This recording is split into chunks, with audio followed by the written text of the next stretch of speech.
All right, welcome everybody to an Apokalupsis Historia live today. We're doing like this philosophy edition, I guess now, right?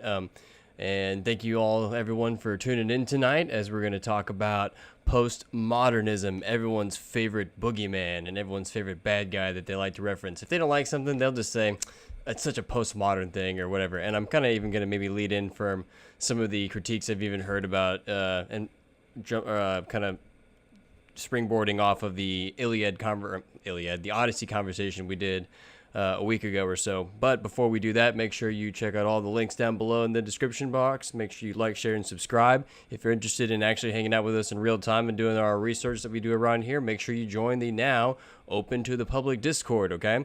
And if you'd link down below as well. And if you'd really like to support us, make sure you join our book club where we're reading Shakespeare and philosophy every single week and discussing all these things in the off time between these shows that we do. So all the support definitely helps us. Thank you to all of our Patreon supporters and Substack subscribers and YouTube channel members. We could not do this without you. So thank you so much. And as well, if you liked our discussion about the Odyssey and if you thought we had some really good deep dives, make sure you check out my courses that I'm offering for middle school and high school students. It's going to be actually going over the Odyssey. The Odyssey. I keep getting these mixed up. I swear to God, I know them though. We're going to be doing the Iliad first. And so if you know anybody in the homeschool community or anyone that just, wants to dive into this literature and sort of, talk a little bit about, not just the overall plot structure, but some of the philosophy. And I'm taking courses on ancient Greek right now to try to bring my A game for all this. And so if you're interested, make sure you sign up below. It'd really help us out. But without further ado, Chance, I had sent you something a couple weeks before. We've been kind of mulling over it ever since then. And one of our other favorite YouTube podcasters we like to talk about and reference a lot, Essential Salts, definitely recommend his channel as well. He's definitely helped us kind of hone in on some rabbit holes and connect other rabbit holes, I guess. Yeah, a lot of Nietzsche, but not just Nietzsche, right? His Greek drama stuff and his pre-Socratic stuff, as it relates to Nietzsche, that just absolutely opened doors. Yes, absolutely. And what it really blew my mind when he did his whole the Aristeas stuff, and it was just a really good deep dive into all that stuff. And so he had kind of been the one to turn me on to this what we're going to be talking about tonight, and it's concerning this report that the Trump administration put out, and it's called the Religious Liberty Commission. And in this commission, they were kind of referencing some stuff about some postmodern philosophers and how these sorts of European ideals are the ones that are tearing down our institutions, and all that sort of stuff. And he does a good deep dive into this already, and I would definitely go check out his thoughts before we go into it, because I'll just be using it as a springboard for other parts of the conversation. But just to give credit where credit's due, let me pull this up for everybody, because I'll kind of, once again, the whole conversation today is about everyone likes to point their finger at postmodernism and say, it's because our universities suck because we've got all these professors into postmodernism, or art today sucks because it's so postmodern and blah blah blah blah. It's like oddly this blanket term that they like to just generalize over everything. And even when they do that, they don't often realize that they themselves are actually being hyper contradictory when they're even doing this sort of term ascribing to things too. Chance, I don't know if you have a good definition of postmodernism on your mind right now, if you've got anything. I think that's just a good place to start, because I think you can type in postmodernism into YouTube and you will get 100 different philosophy channel videos from super in-depth philosophy channels that are run by actual professors or something, or people with the equivalent knowledge of professorship or professordom, Keegan Essential Salts. He's not a professor or PhD, but the dude is so ensconced in Nietzsche and so well read, and not just well read and widely read, but he's good at reading, and he understands it and he unpacks it. And so people like that too. But there's also on the other end, your super armchair clickbait, almost AI slop summary versions of the subject. And like there's anything anywhere in between, there's going to be tons of people on YouTube trying to trash postmodernism. There's going to be a ton of people trying to support postmodernism. And at some point, yeah, we have to just take a step back and say what it is that we're talking about. And so postmodernism can refer to a lot of different things. Like, first of all, postmodernism is more than anything just a descriptive title for the era of history that we are in.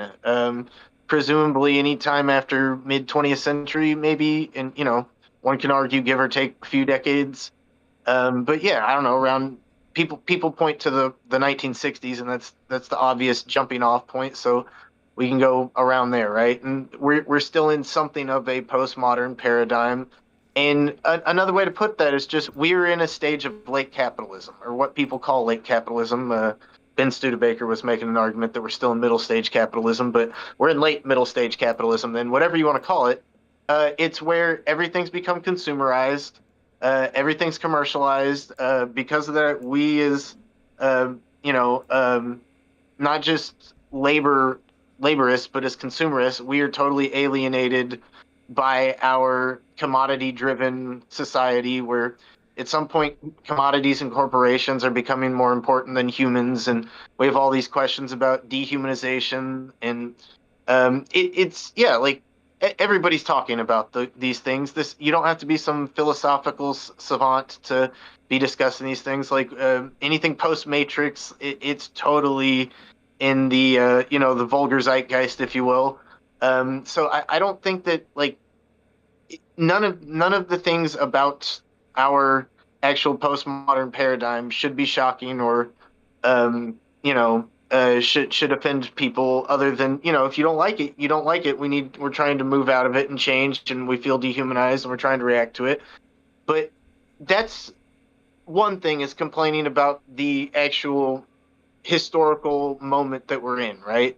But and I think it's totally fair for anybody to complain about the historical moment that we're in for all sorts of reasons. But at some point, that's not what people are discussing, right? Like, people that are getting angry on the internet, they're not just complaining that we're in, an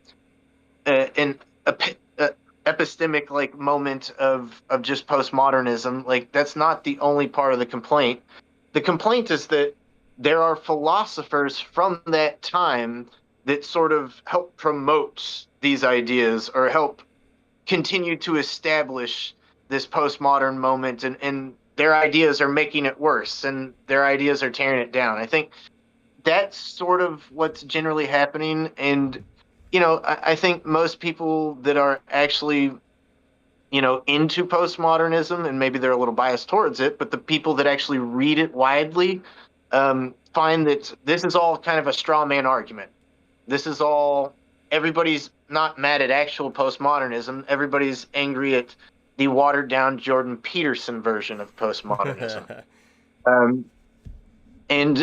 That's where we're sort of at. But then there are people that will say, no, it's not just the Jordan Peterson postmodernism. And in fact, Jordan Peterson himself is reacting to postmodernism, and says it's something of a boogeyman itself. And Yep. So Jordan's on this weird stage where he's like, kind of like postmodernism, but it also touched me in my no place. And it's like, all right, okay, thanks for your analysis, Jordan.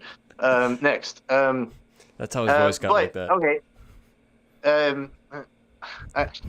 My Peterson's not the best, but it's still fun. Yeah, you do Kermit the Frog and kind of just Canadian up a little more, but that's that's in cry. You gotta cry. But yeah. yeah, who doesn't need a good cry? But to reel it back, I think there are people, especially right-wing people, who have a big argument against. Specifically, I really think the argument is against people that are termed post-structuralists, but specific modern brands of post-structuralism, specifically post-colonialism, specifically like queer theory, a la Judith Butler, post-colonialism or Orientalism with El Said, Yeah, any identity A politics. few others, and all of those kind of pop up later. Those are like, late 70s, 80s, into the 90s, into the 2000s even. And so what happens is I think a lot of people on the right wing end up getting mad about these more logical extreme versions of some of the ideas that are come up with in the 50s and 60s. And because of that, they trace it back to the guys from the 50s and 60s, and then they blame the guys in the 50s and 60s.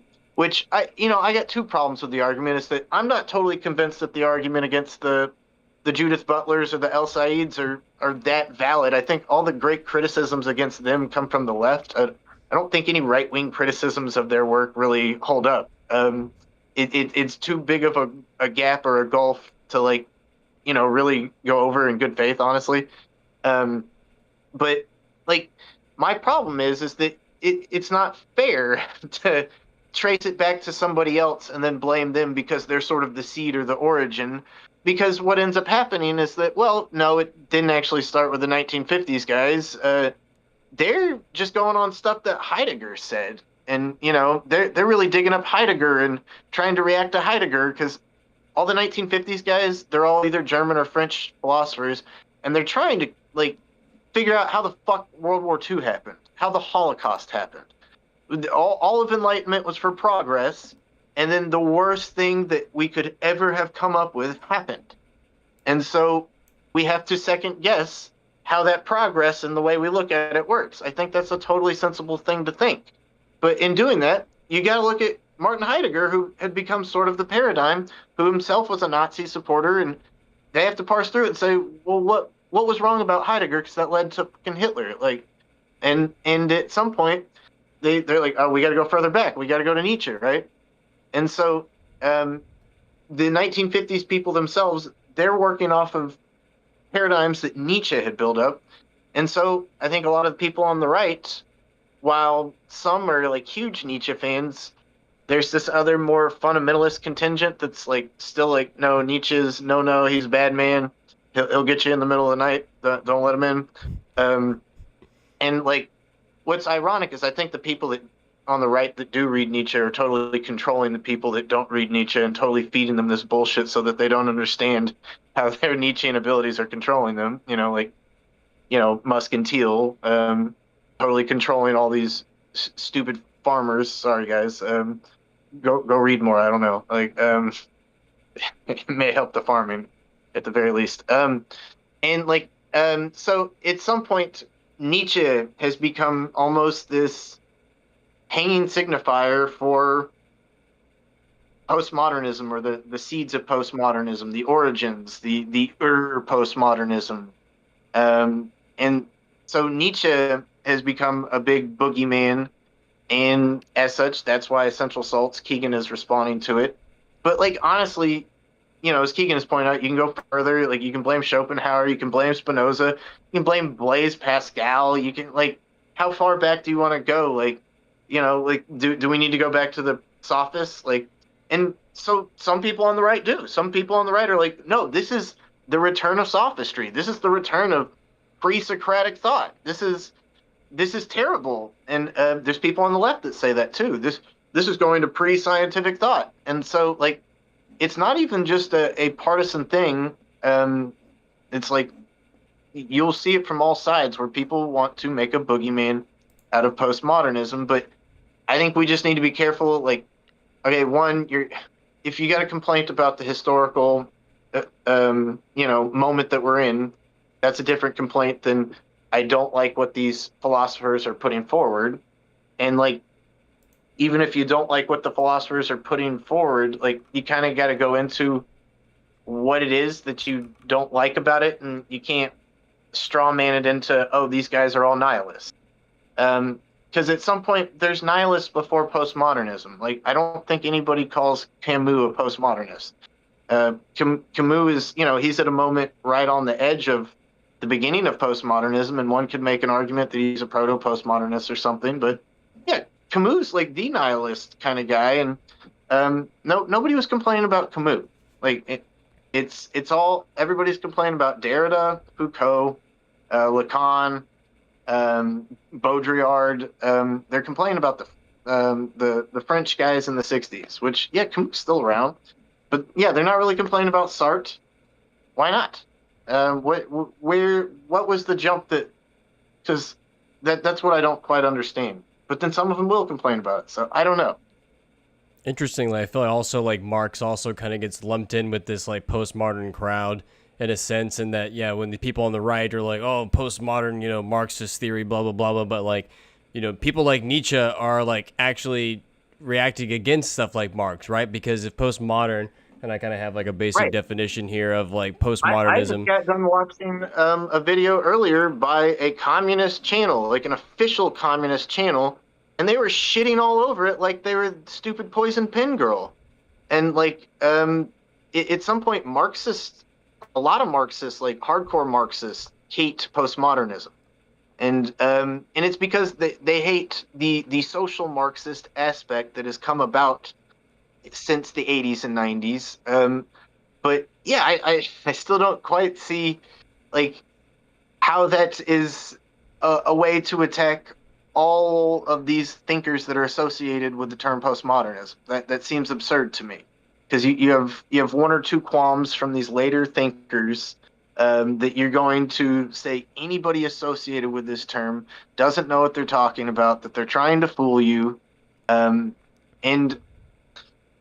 there are aspects to it that we can question. I've seen several people say that there's a declassified CIA document that traces some of these French postmodernist, post-structuralist thinkers in the '50s and '60s, and they start getting funded by the CIA.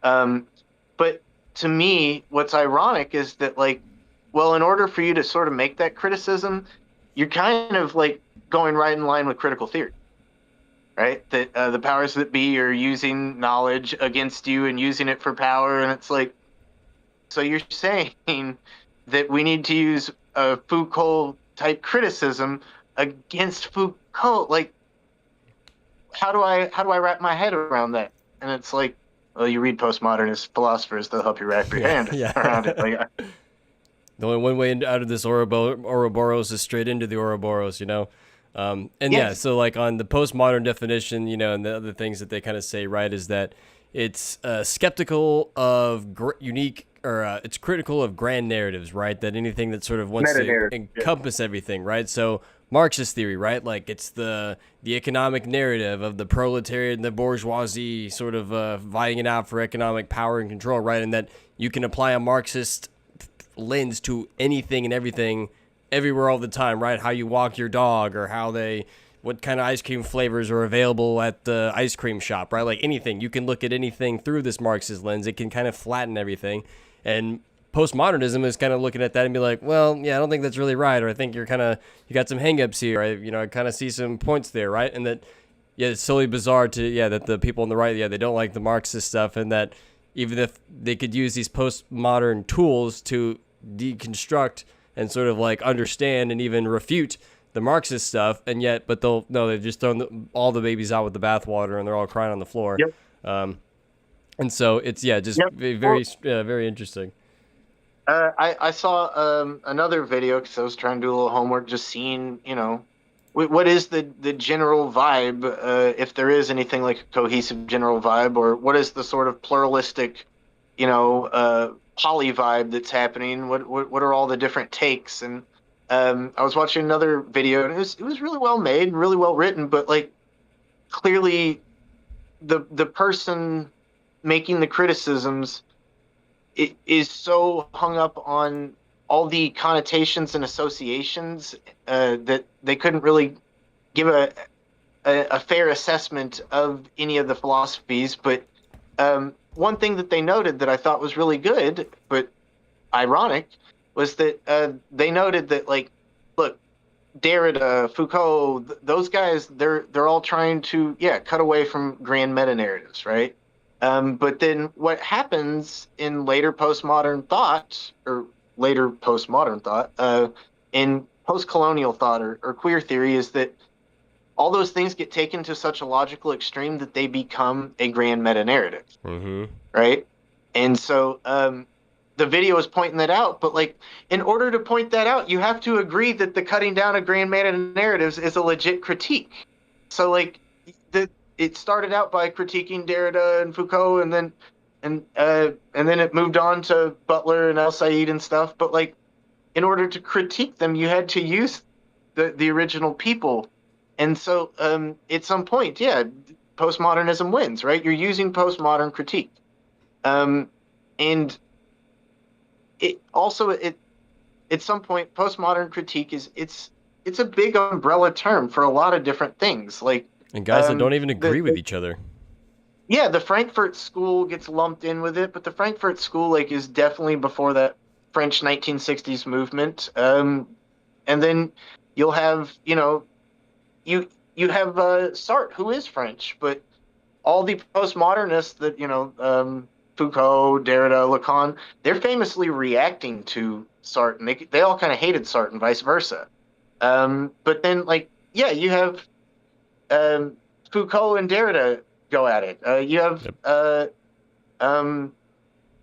there's never in any sort of cohesive like let's all like yeah they have collectives, but there are several collectives, and within those collectives, not everybody in those collectives all have the same exact thoughts. Like not everybody in the Frankfurt School is putting out exact copy of the other's thoughts. They're all going into different approaches and at different angles. So like at some point, if you want to attack it, please attack it on its own terms. Like especially since that's the idea that Derrida is putting forward, that like it's about the text. It's all within the text.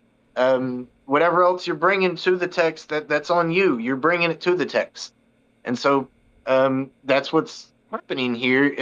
And there's this rift where postmodernism saying, all right, treat it for what the actual logical argument is. Treat what's in the text, and you have everybody else bringing all their social historical baggage to it, and they're not, treating it in any sort of deconstructive way. And so there's this weird thing where deconstructive ends up being equated with destructive. Yeah. And that's like super bothersome to me. Yes, deconstructive does take apart the thing, but it does not destroy the thing because all the parts are still in order. They can be put back together again. You can put Humpty back together again. Destructive, like if anybody that's worked in graphic design, if you have a destructive workflow, the shit is gone. You don't get it back. It's not coming back. I think this is really summed up really well with the Nietzsche line, right? Because Nietzsche, and this is definitely what people like Jordan Peterson, who don't seem to have really read the Nietzsche stuff, right? Because in Twilight of the Idols, I think is what it is, that Nietzsche says that he philosophizes with a hammer. So most people think that when you use a hammer that you're going around smashing things and like, oh no, like you're ruining my paradigm, you're ruining my grand narrative of my religion or whatever, right? But Nietzsche is saying no, he's using a tuning hammer and that he, ding, will hit the thing and check to see the resonance of the idol, of the thing that he's actually analyzing, right? So he's not just smashing it and just having fun, just smashing things. No, he's testing the resonance. He's checking the tone of these things that he's critiquing here, right? So it's totally, once again, that postmodernism gets flattened to this, like, this sort of meme of like, oh, postmodernism just means that nothing has any meaning, that, nothing, that, and that's how it seems to be, purported. That's what it's sort of claiming, but it's like, that's not really what it's claiming at all. Like it's actually trying to find, inner meanings between things, right? Or at least understand the very shifting foundation of what meaning seems to be on, right? Which is, the instability of meaning or something like that. But which is something that I kind of like to cover here too sometimes about, dude, these even various, words seem to change very quickly over time, right? And so if words are part of our language system that seems to able to grasp objects and things like that, we have to kind of factor that in. I feel like it's totally relevant to all that stuff too. So no, it's not just, like you just said there, it's not just out there destroying things. It's like, for use our other Shakespeare term we like to use is, and the authorship question is disintegrating things, right? At least in the point of like, feeling how it actually integrates back into something else, right? And sometimes like, and maybe we kind of, if we were all North Communist Koreans or whatever, right? And maybe since we're in this sort of Western world that we live in, that maybe postmodernism would be a lot more enticing or a lot more useful to people outside of this immediately anyway, right? That if like, wouldn't you want like your Chinese person underneath a sort of technocratic government over there that, you know, oh, they're underneath, you know, some sort of oppressive regime. Wouldn't you want them to like quote unquote destroy their sorts of like hangups or preconceived notions or presumptions about their society or whatever? But we just think that we're so enlightened and so free. So, oh, we don't want to touch that stuff, like, because you don't want to critique freedom, right? But maybe if we were, you know, some other person in some other third part of the world or second up and coming world, that maybe more people would be receptive to these ideas, maybe, or not be so hostile to it because they don't feel like they're being attacked or something. So maybe that's something to consider. No, absolutely. Because at some point, like, anybody that is not cool with, like, let's just stick with Derrida for a second. Derrida specifically, his attack on language, as people like to say it, is that language doesn't function in this real perfect box like we like to think. Like, words have variable meaning. They have different connotations. You know, Wittgenstein said this all before Derrida. Sartre said a bunch of this before Derrida. Derrida just took it to a more logical extreme. And the logical extreme was saying that, like, well, when you look at it, a bunch of our words function in these like opposite pairs, where like you can't have a meaning for young if you don't have a meaning for old. Yeah, they're all in relation to and something so, else or whatever. And so even if young only has one meaning, that you know, young doesn't have all these other you know, connotations or something, even if the only single connotation it has means young, like, you know, low number in age, well, that's still relative to what the high number in age is, right? Like, if your lifespan's 800 years, then, you know, 80 is not old. It's young, but like for us, 80 is very old. It's not young. And you know, you could argue that, well, we're all humans. We all have the same lifespan. We all know what it means. Blah blah blah. The point is, that may not be true for a feral human being, for a 4-year-old, for somebody who's a lower IQ. It's not necessarily true of somebody that doesn't live around human beings and only sees sheep or cattle or something. You know, it's not necessarily obvious other than having all the collective experience, right? It requires that context of collective experience. And so but it's not just that they're in these weird complementary pairs. It's that those complementary pairs are very often actually hierarchies, right? Like, most of the time, young has a more positive connotation than old, right? If you say warm versus cold, warm has the positive connotation, cold has the negative connotation. But if you say hot versus cool, hot has the negative connotation, cool has the positive connotation. And as such, like, a giant amount of our language works in this sort of binary, but it's not a total binary. It's a spectrum binary. It's a gradient, because, and it's not even totally a gradient. There's another weird quality to it, because at some point we have a domination, right?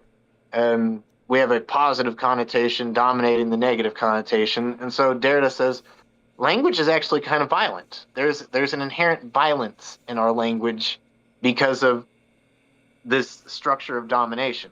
I kind of had like this idea that once you, yeah, like you just said there, that domination, and that once you've draped a word, you know, linguistic sonic vibration over a particular thing, you've enslaved that object to that sound, right? And that a dog cannot be a chair or a cat or anything else anymore, right? You've sort of enslaved the object to a particular sound and a particular idea.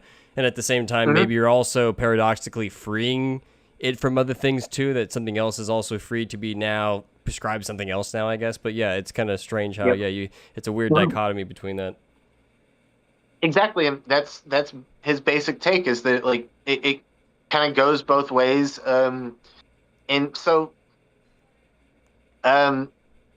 but it's not just that there's this hierarchical dominant structure. It's not just that there's violence. It's that there's what he calls différance, where there's always meaning that's being cut away from something. There's always meaning being hidden, and maybe not intentionally hidden to be found or something, but like hidden as in pushed away, covered up, and so as not to be seen as the meaning, not to be focused on. And so like you can think of like a ton of words, just basic words that have like these sort of, and I get to use my favorite word, a dianoetic type, quality to it, where it seems to mean one thing, but you can totally flip it on its head and it means something else. And like that literally happens in our language all the time. How, terrific means something good now, but it comes from the word terrify. Like terrify is not good, right? But it's able to move. It's able to have wiggle room and freedom to mean certain things with certain connotations. And so like I was thinking of boogeyman as we were talking earlier, that boogeyman has this connotation of like it's a Scooby-Doo villain. It's not real. It's not actually scary. It's just meant to scare you, right? But then there's also the connotation that it is the real big bad monster in the closet, right? And you just can't see it, which it's almost the exact opposite meaning, right? But like whenever you mean the one, the other one's being hidden, right? But it's not like that connotation is never ever there ever. And so anytime someone makes a reading or a translation or has a stage interpretation of a play, you are necessarily engaging in this act of violence or this hiding away of meaning, right? But that meaning is still technically there. It's not present in this visible sense, but its absence is paradoxically present.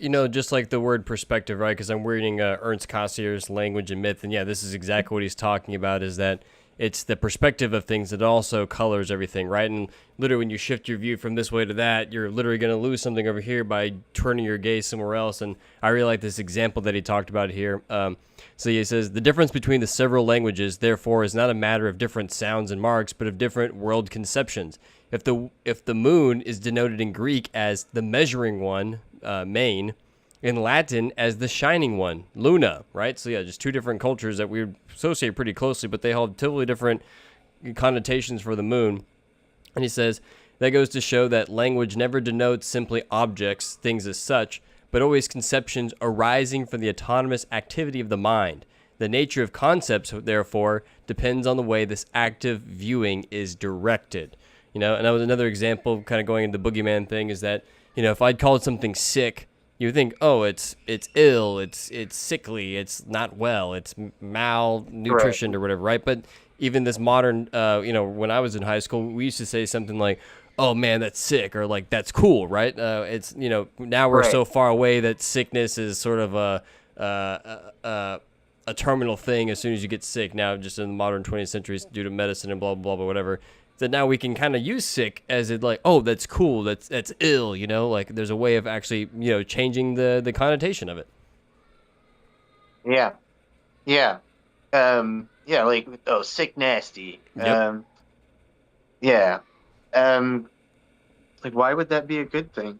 But you're right. Like that, there is something about having a little more freedom to make those connotations positive, because we're not all dying of syphilis and whatever people died of back, typhoid and we can, other than a few things like heart disease and cancer, like we've got a lot of it covered now. You're probably not gonna die of diarrhea or something like that, or dysentery. Like it's not like a death sentence as it is. So and so it's not as impactful to be like, wow, that's healthy. Wow, that's constitutional. If someone does a skateboard trick or something, right? Yeah, we say, no, it's sick. Like, oh, that's cool. And Even the word cool itself, right? Yeah, to be cold, like, oh no, like you've got hypothermia or something. Like, no, like it's cool, Right. you know, like, so yeah, just that this, postmodern is just identifying this proclivity for things to shift in meaning and not just words themselves. If we just want to boil it down to some atomic level of cognition, but that scale it up now, right? Now narratives are nothing but arranged words and languages, right?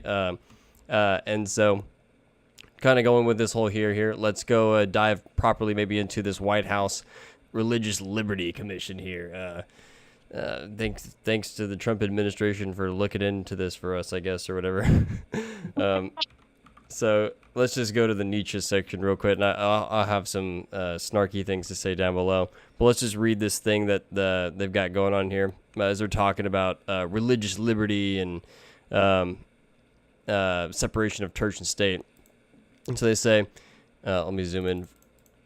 So in the 1900s, however, a new philosophy emerged in Europe, which laid the intellectual foundations for threats to American religious liberty, which persist even today.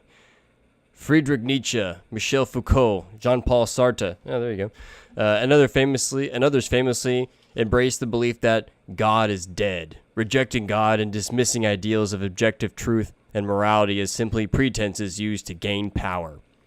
Statement of Friar Bishop Barron. I actually have one of his Bibles that a buddy gave of mine to me. I'll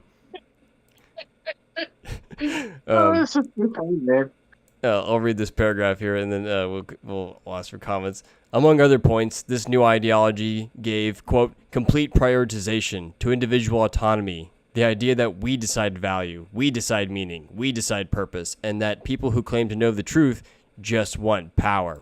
That philosophy, which is becoming increasingly influential in our society, rightly sees the classical religions as the chief opponent because they stand for objective moral values. Classical religions, I guess like Christianity mainly, stand for God as the ground of those values, Commissioner Bishop Barron explained. He's like a frequent talk. I didn't know this, but I guess he's also a frequent Fox News host or commentator or something like that too. Which I'm not surprised. Yeah, this reads like Fox News. It really right. does. This is crazy. But yeah, they just I always love how they stop here at this line, right? God is dead. It's just a big meme that they like to. That's enough, dude. Yep. And yeah, it's just to finish the line, God is dead and we have killed him, and they just don't ever go into, once again, they're still not engaging with the actual ideas and actually not even helping themselves out by trying to not understand what they're talking about there and why those ideas are powerful. Not that the idea that God is dead is powerful, but the idea that this modern human rationality has killed God and that it cannot seem to find ways to actually believe in God. Right? Not that, we went up there with daggers and stabbed him in the back like, King Duncan or Julius Caesar or something. No, it's just like, no, like the lack of belief has killed God because of the way that the progressive things have gone through, right? And yeah, that they're not actually helping their case by just using this flattened meme version of God is dead, which is obviously famously from Nietzsche's Thus Spoke Zarathustra. And yeah, just, I don't know.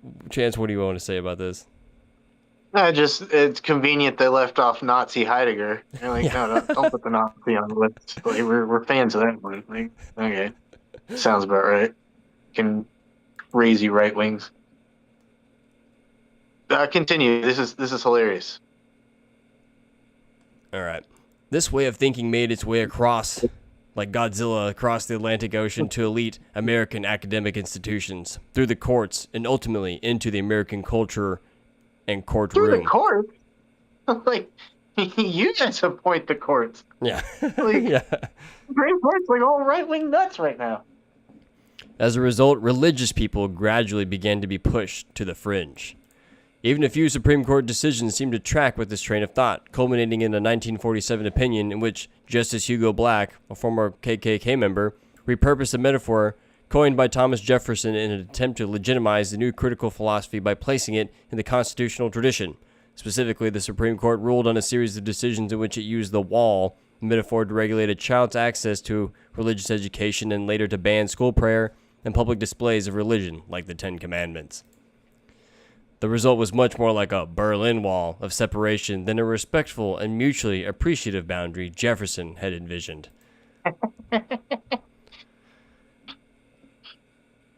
Jefferson had coined the phrase wall of separation in a private letter to Danbury Baptist to delineate that the state could not establish a religion, but the new use of the term was applied to erase religious speech and ban religious individuals from exercising their rights in the public square. For the first time in American history, the role of religion itself, and as a result, the role of religious liberty, came under suspicion. All right, we'll finish this. The truth is that the phrase wall of separation between church and state appears neither in the First Amendment nor anywhere else in the Constitution. What the First Amendment does say is that, quote, Congress shall make no law respecting an establishment of religion or prohibiting the free exercise thereof. In practical terms, that means that the government may not take over the functions of a church or coerce religious observance. For example, the government cannot dictate who will preach, teach, or carry out religious institutions' mission or second-guess an institution's religious decisions. Nothing in the First Amendment allows the government to create a wall between an individual's personal faith and our nation's public life. To be clear, this does not involve or require advocating theocracy or even the total elimination of any separation between church and state. Rather, our duty and tradition are to honor the tension between the relevant clauses of the First Amendment and the respect of the changes in the jurisprudence of the last 25 years, which has been correcting the overstress on Jefferson's wall. Which is just like, they're going to go into stuff about how Biden administration and that, blah, blah, blah, blah, but it's just like, and, Biden a little bit and Obama a little bit, but it's just like, I don't know, like, y'all are still swearing on the Bible all the time. Like, is it really that gone? Like, I don't really get it. Yeah, well, and at some point, like, just go back up and read the language. The language is specifically stating, Congress shall make no law respecting an establishment of religion or prohibiting the free exercise thereof. Okay. Yeah, that means that they can't establish in a government functioning building like a fucking public school, that they can't establish a certain religion, and that would be having the fucking 10 Commandments at a public school. The law states you can't do that. So any school that has already had it was already breaking the fucking rules. This rule isn't being implemented unfairly ex post, facto to tear down your stuff. Like, no, your stuff was illegal in the fucking first place. Don't. These people have no right to Jefferson. No right to Jefferson. Dr. Barry Wood, my English professor, emeritus professor at University of Houston, which, yeah, I know. He's from the university. Can't trust those postmodern universities. No, Dr. Wood was an 80-year-old white man who was a Jefferson apologist, and he was one of the smartest professors I've ever met in my life. He's passed now. I think he's no longer with us, and I wish he was here to see what he would say about the association of Jefferson with upholding religious institutions within state functioning, programs. That's crazy. Fucking crazy. Yes, Jefferson, the one who famously literally edited his own Bible and took out all the supernatural stuff apparently in it, right? This stuff is just kind of makes me real here. This kind of stuff here, this little anecdote here, just once again, it's just this sort of dirty, nasty, contradictory attitude of the government here. So here we go. There are countless examples of individuals and communities who have been harmed by this misconstrued understanding of church and state. But one story that illustrates the real consequences of this artificial separation is the story of Mr. and Mrs. Kenny Vaughn. Sorry, I had to do this other part. Mr. Vaughn was a competitive water skier. To find encouragement in moments of tough competition, he and his wife began making dog tags with Bible verses. An officer in one of the 1st battalions deploying to Afghanistan heard of the dog tags, called Shields of Strength, and asked for 600 tags for his troops. By the time the United States entered Afghanistan, more than 100,000 troops had requested the tags. When President Bush honored Army Ranger CPT Russell Ripto, who was killed in the line of duty, the president read Joshua 1:9, printed on CPT Ripto's dog tag. Be strong and courageous. Do not be afraid. Do not be discouraged. For the United States, your Lord God, for the Lord your God will be with you wherever you go.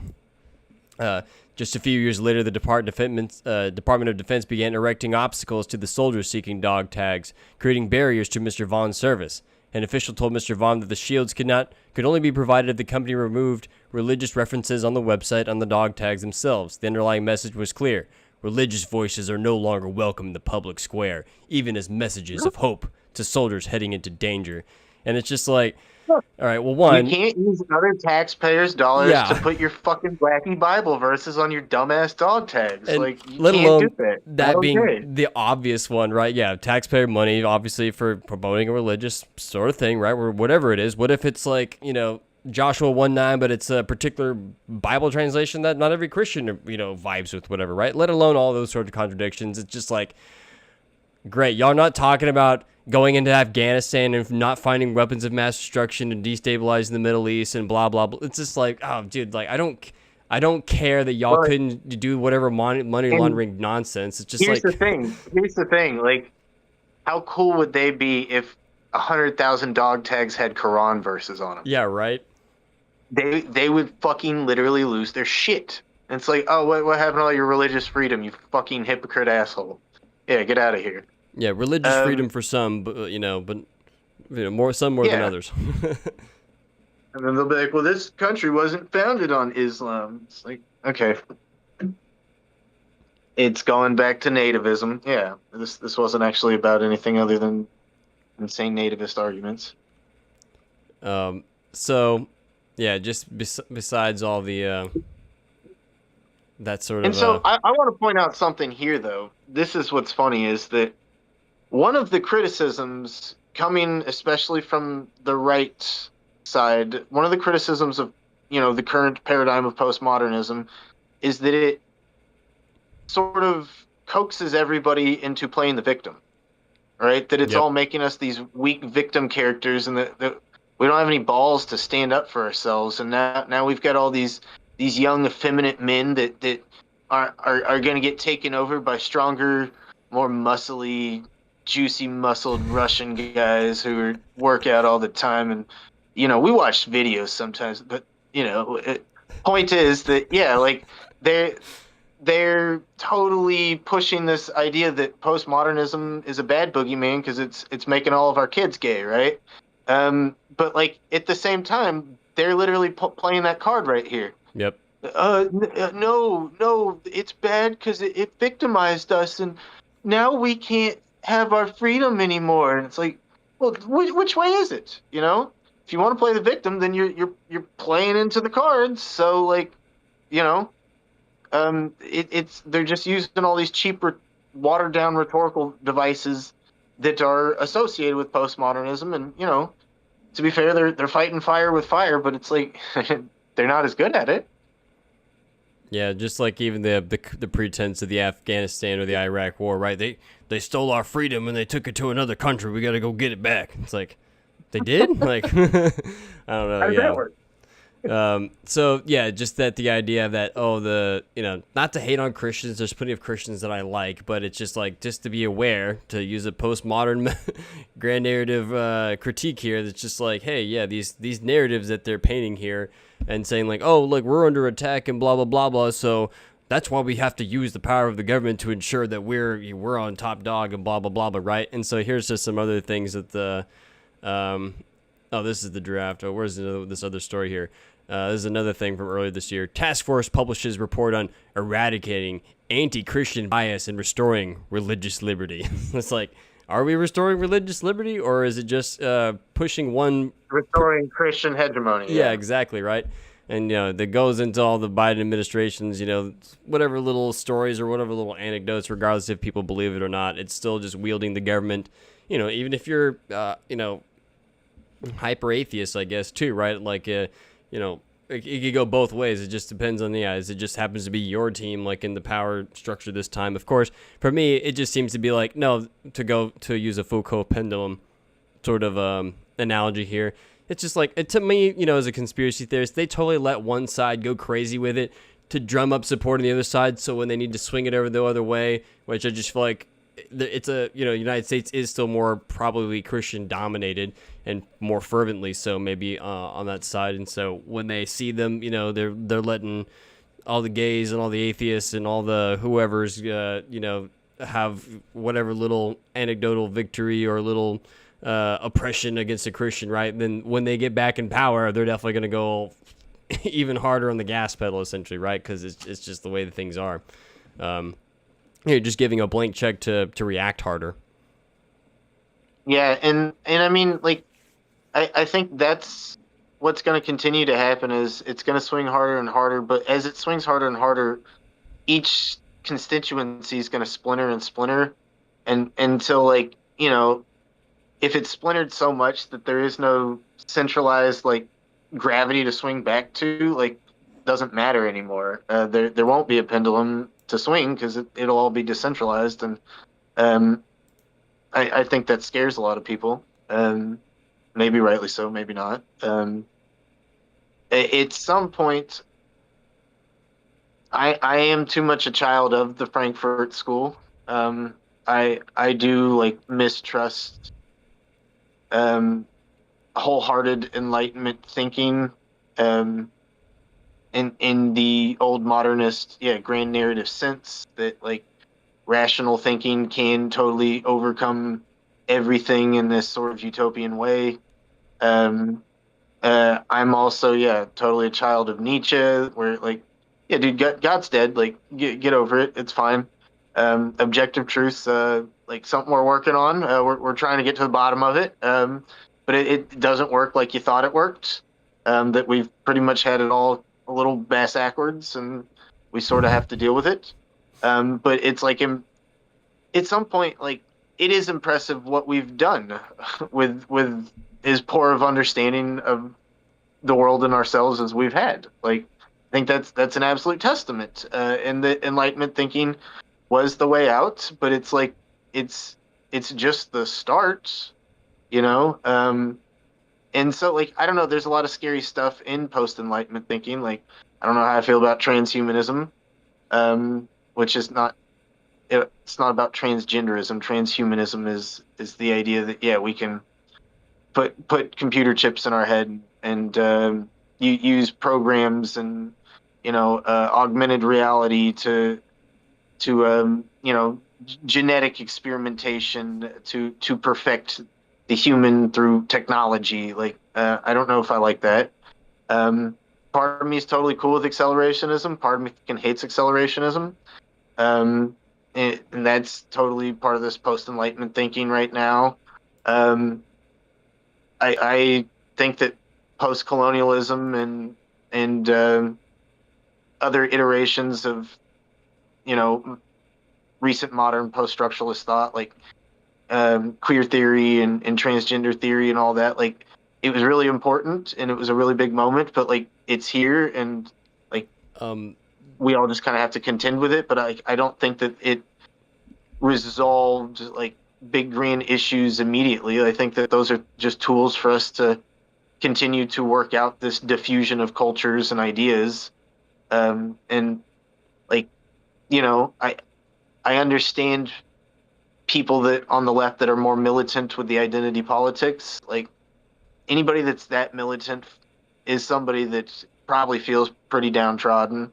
And so, like, at some point, if you feel downtrodden, you got to do something about it. I get it. But yeah, I do think that paradigm's actually sort of, that wave has crashed, and it's receding now. I also think a lot of the fundamentalism has crashed and is receding now. What I see more now is a bunch of medieval syncretism. Like, everybody's got some warped TikTok Y-Files bullshit belief now, and like it's to the point where like I think a lot of modern people that say they're religious, like, they're religious and go to church or something, but they also have wacky, fucking crazy New Age beliefs. And yeah, everybody does now. And New Age beliefs to me just mirror old medieval folklore where we don't have it all worked out, and so we have all these kind of wacky mythologized guesses in our heads about aliens or ghosts or time travel or like at some point modern science is there with like the theorizing of the Big Bang and dark matter. Like those are all kind of speculative things, and so like I think all of us have these way more new age religious ideas that nobody's really codified into something that has some grand meta narrative following, but that could happen down the line. Um, I don't think it will anytime soon without some giant revolution of thought. I think entropy is going to continue, and people are going to splinter and individuate more and more, and everybody's going to have more and more of their own personal religions and crazy wacky beliefs that are all just syncretized mishmashes of everybody else's beliefs. I definitely see that. Like I think we're there, And when you're talking about the identity politics, or you're feminist, you're queer, or post-colonial oppressed people's politics, and it's just like, and to even go back to Foucault here, I was looking up some quotes of him, and he literally was talking about the problem with those sorts of things because they want to lump him in with the problem with all that stuff, but he was literally warning about identity politics themselves, and he was kind of saying like it's still part of this master-slave Nietzsche morality thing that you were just critiquing this religious report, right? Like, oh, I'm oppressed and I'm like being picked on and like I'm this, and so that's how I gain my power, is through this power of resentment or this power of revenge, essentially, to enact it in that sense. And that, but he's like, but you're actually just upholding, if you actually are latching on to those identities, you're actually just reinforcing the other thing at the same time, right? If you are, a queer person, and saying that, your peoples are oppressed in that sense, like you're actually still solidifying that dichotomy rather than embracing some new novel thing for yourself, right? Rising above it. And that, he would want identity to go back to this more authentic selves and not these pre-established identity commodities almost, essentially, right? These social categories that we have literally commodified, and like to the point where now, like, because of cybernetics and advertising, like that's literally the case where people have personalized ads for their, like, if I watch ads that, which I know you're perennial ad blocker, but if somehow the ads got through your perennial ad blocker, the ads would be freaking, hiking gear or shaving stuff or ad blockers, ED pills, ad blockers, or D&D stuff, like, and ED pills is just because you're in a certain male age category, and you have kids and stuff, like, not a commentary, but the point being that like, whereas if I go to my buddy Ian's not a married straight dude. He's a white millennial like you, but he's a partnered gay dude. And so, like, I will see a bunch more women's ads when I watch his stuff. Like, and like, if I was watching something with you that has Lauren's, info or access on it, I would get those women's ads, right? And so, like, it's literally to the point where, our capitalist system has totally used all the identity politics to commodify at a level that was hitherto unknown. You don't have to make some fake abstract everyman, and you don't have to get everybody to cohere to that everyman. Like, that's such a fucking struggle, right? Like, think of the 50s. Think of all the closeted gay men in the 50s that had to struggle to become this working man at the office that's a masculine, like that's such a social struggle to put all these people through just to get them to buy the shit that you're advertising to them.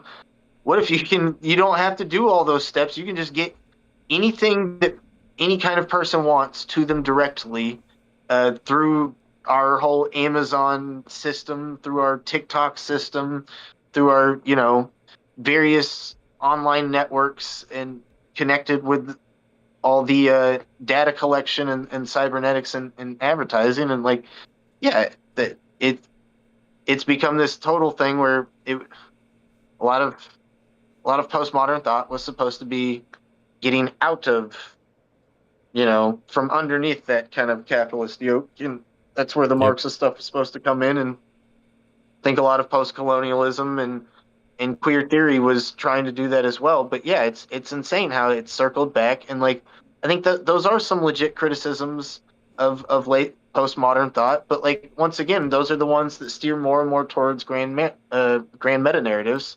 And the closer they get to these grand meta narratives, the more it plays in line with capital, right? And so like at some point, like, postmodernism is supposed to be this great critical tool. It's a negative tool. It's something that you're supposed to cut away the bullshit. And so like, yeah, a negative tool taken to extremes seems to cut down everything. And but at some point, like, I think that's like, so long as capitalism keeps propping up all this bullshit, we will continue to want to cut more and more stuff down, and until it actually cuts down some of the issues that capitalism has, and I'm getting kind of Marxist here, but like, until it cuts down some of those issues, and it doesn't have to derail capitalism, it doesn't have to replace it, it can just amend it or fix it, like whatever it takes: socialism, communism, anarchism, some otherism, some kind of pluralistic, mishmashism, whatever it takes. But it's got to sort of answer these issues that capitalism is putting forward with, alienating the consumer, making us all alienated from our communities. And it's not just capitalism, but it's capitalism tied in with technocracy, right? But those two have become like one thing now. And they've been on track to become one thing, but it's like, literally it is one thing now with Bitcoin, right? The technology is the capital. You can't have Bitcoin without computers, right? And so, and like, yeah, all our banking stuff, all our digital money, we're not carrying around cash and coins like we used to. So yeah, I don't know. I don't know. I'm still even like this idea that even Foucault had this idea of the panopticon, right? And then he talked about a power structure that could surveil everything. And not to go directly into that, but I'm just thinking about what's our visualization of maybe even this new world order, the powers that not be, or pick your Illuminati stuff, right? It's often a pyramid, which is what is a capstone or a capital, other than something that is like set on top of a pyramid. And then the pyramid is always where the eye is located at the very top. So it's like, Sauron's tower or whatever, something that is building itself up to be able to surveil everything. And we are getting to that point where every little stream bit of information on here is being garnered up and slotted somewhere else, so that it is being surveilled. It's by some entity at some point, right? So yeah, the idea of, that we talked about previously about AI is Mephistopheles, is capitalism, is that sort of thing too, technology is capitalism, technology is AI, and all that stuff. And Brady and I have discussed this before, and let me pitch my own stupid grand meta narrative. Can invoke Rene Girard a little bit. Girard's whole thing is that we are primates, and primates are like the mimetic animal, and we work all through mimesis, where monkey see, monkey do. But and Girard's got a lot of Christian apology in his philosophy, but like, at some point, just, yeah, thinking about us as primates, and maybe that's not even a Girard thing, more like, I don't know, Desmond Morse or Jane Goodall or something, but like, we are primates, right? And that at some point, the arc of a primate, the arc of the human primate was, get better and better at dominating trees.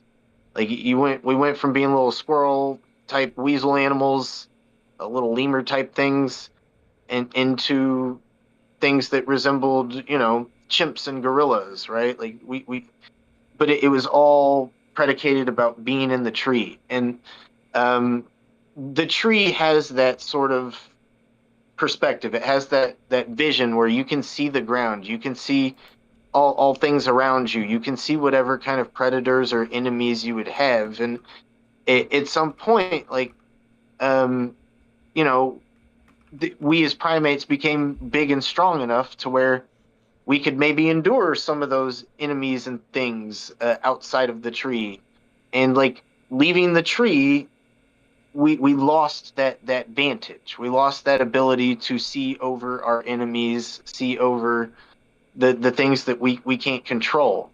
And so, like, at some point, to me, like, the pyramid, the tower, the panopticon, that is a return to the tree. It is an inability to deal with field life. Field life is, it's anarchic. It's every man for himself. And so at some point, like, philosophically speaking, grand meta narratives are the tree, right? And postmodernism is like, like literally Deleuze and Guattari, they use grass metaphors in everything they do. They hate tree metaphors. It's so hierarchical. And so, like, the postmodernism is like dealing with the field. But at some point, human life is now the field. It's the prairie. It's the savanna. We don't live in trees anymore. We have caves. We have huts. We have hovels. We can construct our artificial trees. We can use a tree from time to time, but we cannot exist solely in the tree, right? And so, like, at some point, this modernist moment was where we actually had built the tree back up. That's what enlightenment was. We built the tree, and we have the tree in the field at the same time. In this postmodern thing, it's like, well, it's the realization that the tree didn't fix everything, right? That at some point we left the tree in the first place for a fucking reason, right? And that, like, it's not exactly clear what is the best mode of things to do, whether it's to stay in the tree or go in the field or live in between, because we have cycled back through it. We rebuilt the tree. So it's not clear that we should just only stay in the field, right? But yeah, like, I don't know. I think that, it's a silly meta narrative, but I think it's a really nice analogy for what's happening. And like, it's not just a nice analogy. I think that there's like this historical kind of, it's not quite universal because it doesn't go back to the dinosaurs, but like it is about as universal a narrative for humans as we can get to. Maybe to also throw the Bible and Christian people some bones too, right? The Tower of Babel story kind of reminds me of that too, right? That we reached a tower that to try to not only to obviously reach ascendwards and have this surveillance option, but the idea that what did it do? That it also, or maybe it was actually built because of a unified language. Once again, this other concept that we keep referring back to over and over again. But I was wearing my Babel shirt earlier. My bad. But the Tower of Babel was either helped completed because of the language, or it allowed the language. I want to say maybe there's actually some bit of both, right? Because the whole story is that God destroyed the tower, then scattered and made it to where people could not communicate anymore in that fashion to do that. But I'm even thinking about the word Babel, right? It's got the the labial bouncy consonant with the L's, and so I think of something like Google Babel. Like they both kind of sound like very neonate babyish sounds. And what else does Google do other than make giant cell towers everywhere that allows us to communicate essentially in a single language, right? I can Google translate anything to another language, and now we can enable more capitalism through this constant communal exchange in a sense, right? So I can't help but kind of see some of those metaphors in that sort of stories, right? So once again, not throwing Christianity always out with the bathwater here myself. I just don't like it when it's obviously being used in this sort of fashion too, or definitely wary of it. Shouldn't Babel be related to Bible? I do not know. Because because if it's Babel is supposed to come from Biblios. Hebrew doesn't have vowels. Oh, right? You're right. So it's just BBL, right? Well, it's supposed to be from Byblos. Well, maybe so, because if the word comes from Byblos, the Phoenician city, and it's just named after the papyrus that they use for writing, what else? Writing is a communication tool, so maybe that's part of that same metaphor or whatever, right? Yeah. that's interesting. And of course Babylon, right? Yep. Um, Let me go here to this other one real quick. Oh, all right, yeah. Oh, I'm on the wrong camera. Here we go. So just to show you just a couple of flashy stories real quick, just more of this, once again, the Christian nationalism, and maybe there actually is a story in the Bible and Revelations that it'll force everybody to be Christian or whatever, but it's hard to be like, how y'all, but I don't understand. Like, anyway, but yeah, here it just says, DOD officially drops 180 faiths from the military's recognized religion list. Here are the new ones now. You can be agnostic. So they don't have to do any rites for you, I guess, if you die. But Buddhism, Baha'i faith, I have no idea what that is. Bunch of different Christian denominations, of course. Hindu, Islam, Judaism, no religion, other religion, or Sikh. So I don't, yeah. So they were like, oh yeah, they just had too many, and that if they were trying to perform service, here we go. Has now excluded minority faith worldwide groups, including atheists, Asatru, deists, come on, druids, Eknar, heathens, God damn it, humanists, magic, New Age churches, pagan, Rosicrucianism. That was protected on there. Shamans, spiritualists, Troth, Unitarian Universalists, and various Wiccans. Check off the Unitarians too. Fucking assholes. So these are the ones that they've kicked out of the U.S. military now, and so just to kind of show, once again that faith, religious freedom for some, but more so for others. And here's just one other one, because I just really don't like this guy. Who is Doug Wilson? They did some giant Christian prayer service, and this guy's on YouTube, and I freaking hate this dude. He's just the schmarmiest, boomeriest, like lamest, 10 pairs of dad jeans. It look, he is wearing 10 pairs of dad jeans here, and just, I don't know, just wishy-washy Protestant nonsense, and I just really don't like this guy. So I saw this thing, so I just had to pull this up. I really do not like Doug Wilson. So yeah, just kind of showing some news articles. I've never heard of him, but yeah, it looks like a jackass. Checks out.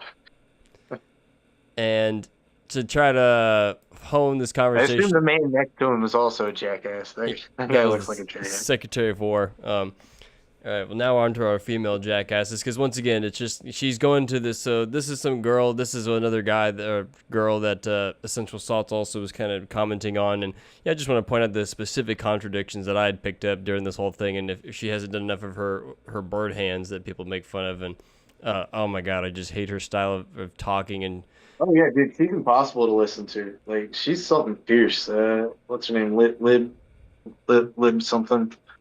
And I'm only going to bring it up because of our niche topic too. So let me just play the very early beginning of the thing. Hopefully, we won't get kicked off here. Maybe I'll try to slow it down or do something to where it changes. Obscures.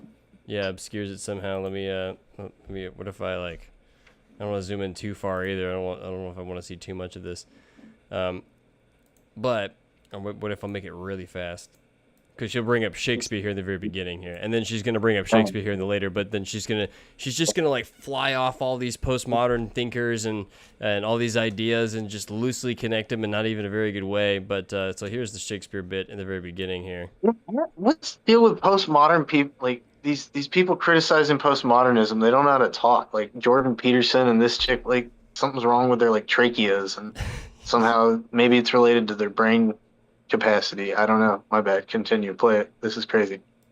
The best essay I ever wrote for my English classes at Columbia University was a final paper arguing that Shakespeare's Twelfth Night was a proto-transgender text. At least, it was the best essay according to my English professor. I wrote the paper as a joke after that same professor had taken off points from my midterm exam when I failed to mention that A Midsummer Night's Dream was about queer desire. So I decided to humor her and write about how Twelfth Night was a play about transgenderism. And I got an A+ on a paper. So, yeah, she'll open up this and then talk about how the university system is filled with, all this post-colonial, identity politics, stuff like that, which we already said that the postmodernists were, not down with that, the ones that we're actually talking about. Because she'll say, she'll do this, really terrible summary here where she'll talk about Derrida, she'll talk about his stuff like that, and then she'll just do this totally non-sequitur stuff here in a second, and I'll totally disprove it really easily and in no time at all. In the context of Western metaphysics, interactions between human beings have always been a series of black and white, good and evil, man and woman, light and dark, etc., and that one had always taken precedence over the other. Maybe this was well-intentioned, but you cannot argue that evil is the same thing as good. The moment you start making that argument, you start to lose sense of objective traditional morality, and that opens up a terrible can of worms. Derrida's colleague, Michel Foucault, later appropriated these ideas into the realm of gender, and all of a sudden, Twelfth Night became a play about transgenderism. So yeah, she said that Foucault appropriated Derrida stuff, and that's how we end up with Twelfth Night professors, Shakespeare professors thinking Twelfth Night's about transgenderism or whatever, right? That was some Jeff Goldblum level shit, man. Yeah. What is the rhetorical device? I forget the name of the rhetorical device. Yeah, where you jump from one thought to another and you leave out the stuff in between. But yes, that. Okay, so and that yeah, where do we want to begin with this? Well, I was just gonna quickly say that that Derrida and Foucault literally fought over different stuff, right? They actually had a fallout for some amount of years, apparently, because of they just totally did not agree with one another. So yeah, these postmodernists didn't even agree. And one, looking into Foucault's works, which I haven't actually read in proper, but he's got this whole thing like a series called like the History of Sexuality, and like the tons of chunks of it is not even. It's like it's all just about male dudes because it not that only this focus on because apparently he was a famous homosexual or whatever, but it's the first chunks of it are just talk about Greek and Roman male life and a lot of the stuff like that, and then later on he goes into the other parts. But famously, I guess it was you brought it up earlier, or. Yeah, I think it was Butler. No, it must be this other lady. Well, Judith Butler did also not like identity politics in a sense. She's just another feminist thinker or whatever, or maybe just womanist thinker. I don't even want to say feminist. But this other lady, Nancy Hartstock, she do I not have it pulled up here? But she famously also she wrote some stuff after Foucault was dead, but used some of his stuff. But she was heavily criticizing Foucault because he didn't have like any, a lack of a female perspective in it, and was totally bemoaning that the females are the ones that are dominated and that you're only taking the view of the colonized and not the colonizer and blah, blah, blah, blah. But the whole point is just to kind of show that, yeah, she's just saying like, oh yeah, Foucault did this, the stuff on binary and genderism, and then that's how it leads to all this stuff. And it's just like, that's not really what happened. It's not even that's not even what happened. Like, what the hell? Like, why are you saying that? Which... can we talk about Shakespeare for a second? Please do. You've read Twelfth Night. Is it crazy to say that is about transgenderism to some degree? I haven't read Twelfth Night with y'all yet. Oh yeah. Well, as you like it. We took a detour off the comedy, so that's one of the few of the last comedies I actually have not looked into. Twelfth Night. Okay, but yeah, sorry. And As You Like. Winter's Tale. We'll do As You Like. Yeah, As You Like is definitely totally fine too. You asked if I like it? No, is it unfair to say that play is about transgenderism to some degree? No, absolutely not. Yeah, we definitely talk about what's his face. What's the main guy who's going after Ganymede? Who's going after Orlando? Yeah. Yeah, Orlando. right. And yeah, because you definitely that he's totally like into Ganymede, who's the undercover girl. I'm already blanking on her name too. Rosalind. Yeah, Rosalind. Right, but so. It's if he's totally crushing and the love triangle-ness between the whole thing too, and not even that. It's I think they would actually have a better chance maybe of even arguing like even for these feminist people would have to argue something like, oh, the males only want to listen to the females when the females are dressed up as dudes, which is once again is that homo, bro? Like I don't know, but it's like that you can't even like make these sort of more interesting arguments from that or takes from that sort of stuff too, Well, so what's funny to me is that I think what she's complaining about is that transgenderism didn't exist in Shakespeare's time, and is anybody that's done any research on trans history, like it did, but it just didn't have that terminology, right? And how it exists in its own social and cultural context has changed, and there's been many different iterations that have mixed and converged over time, and but at some point if she's complaining that we're using an ahistorical term, well, that's a postmodern argument. There was a famous postmodern essay that was by Latour that totally criticized this one Egyptian researcher that had found that some Egyptian pharaoh or some old king or something died of tuberculosis. And this Latour, this postmodern thinker, like went on this whole diatribe about how that's absurd because tuberculosis is a modern understanding that we have only just now,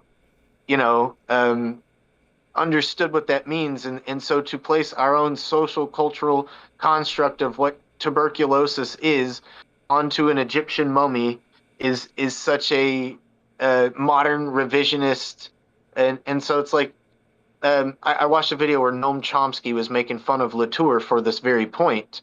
And, Noam Chomsky is famously the big hater of postmodernism. He's like the last modernist champion. And so it's just funny to me that, like, I got one person criticizing postmodernism using this ahistorical argument, and then I got another person criticizing postmodernism because postmodernism uses this ahistorical argument. And it's like, well, which way do we get to have it? So, and I'm sure this bird brain bitch who has this awful voice, I'm absolutely certain that she's gonna be a champion of Noam Chomsky. I'm sure that she's gonna say Noam Chomsky's so much smarter than these guys, and she would use any little soundbite from him when he pokes fun at Foucault or whoever. And yeah, Chomsky and Foucault debated. Like, you can watch it and you can decide for yourself who wins. I think Noam Chomsky's a fucking moron, but that's my own 2 cents. And a Jeffrey Epstein flyer. Yeah. Frequent flyer. Yeah. As much as Foucault made out to be the pedophile boogeyman, ironically, we had that one exactly oppositely wrong. It's funny how those signifiers can switch on you, For real. It's funny when you do a little Derrida deconstruction on these people themselves,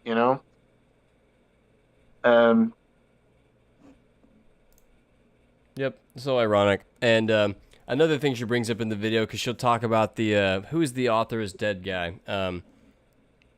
I have Roland Barthes.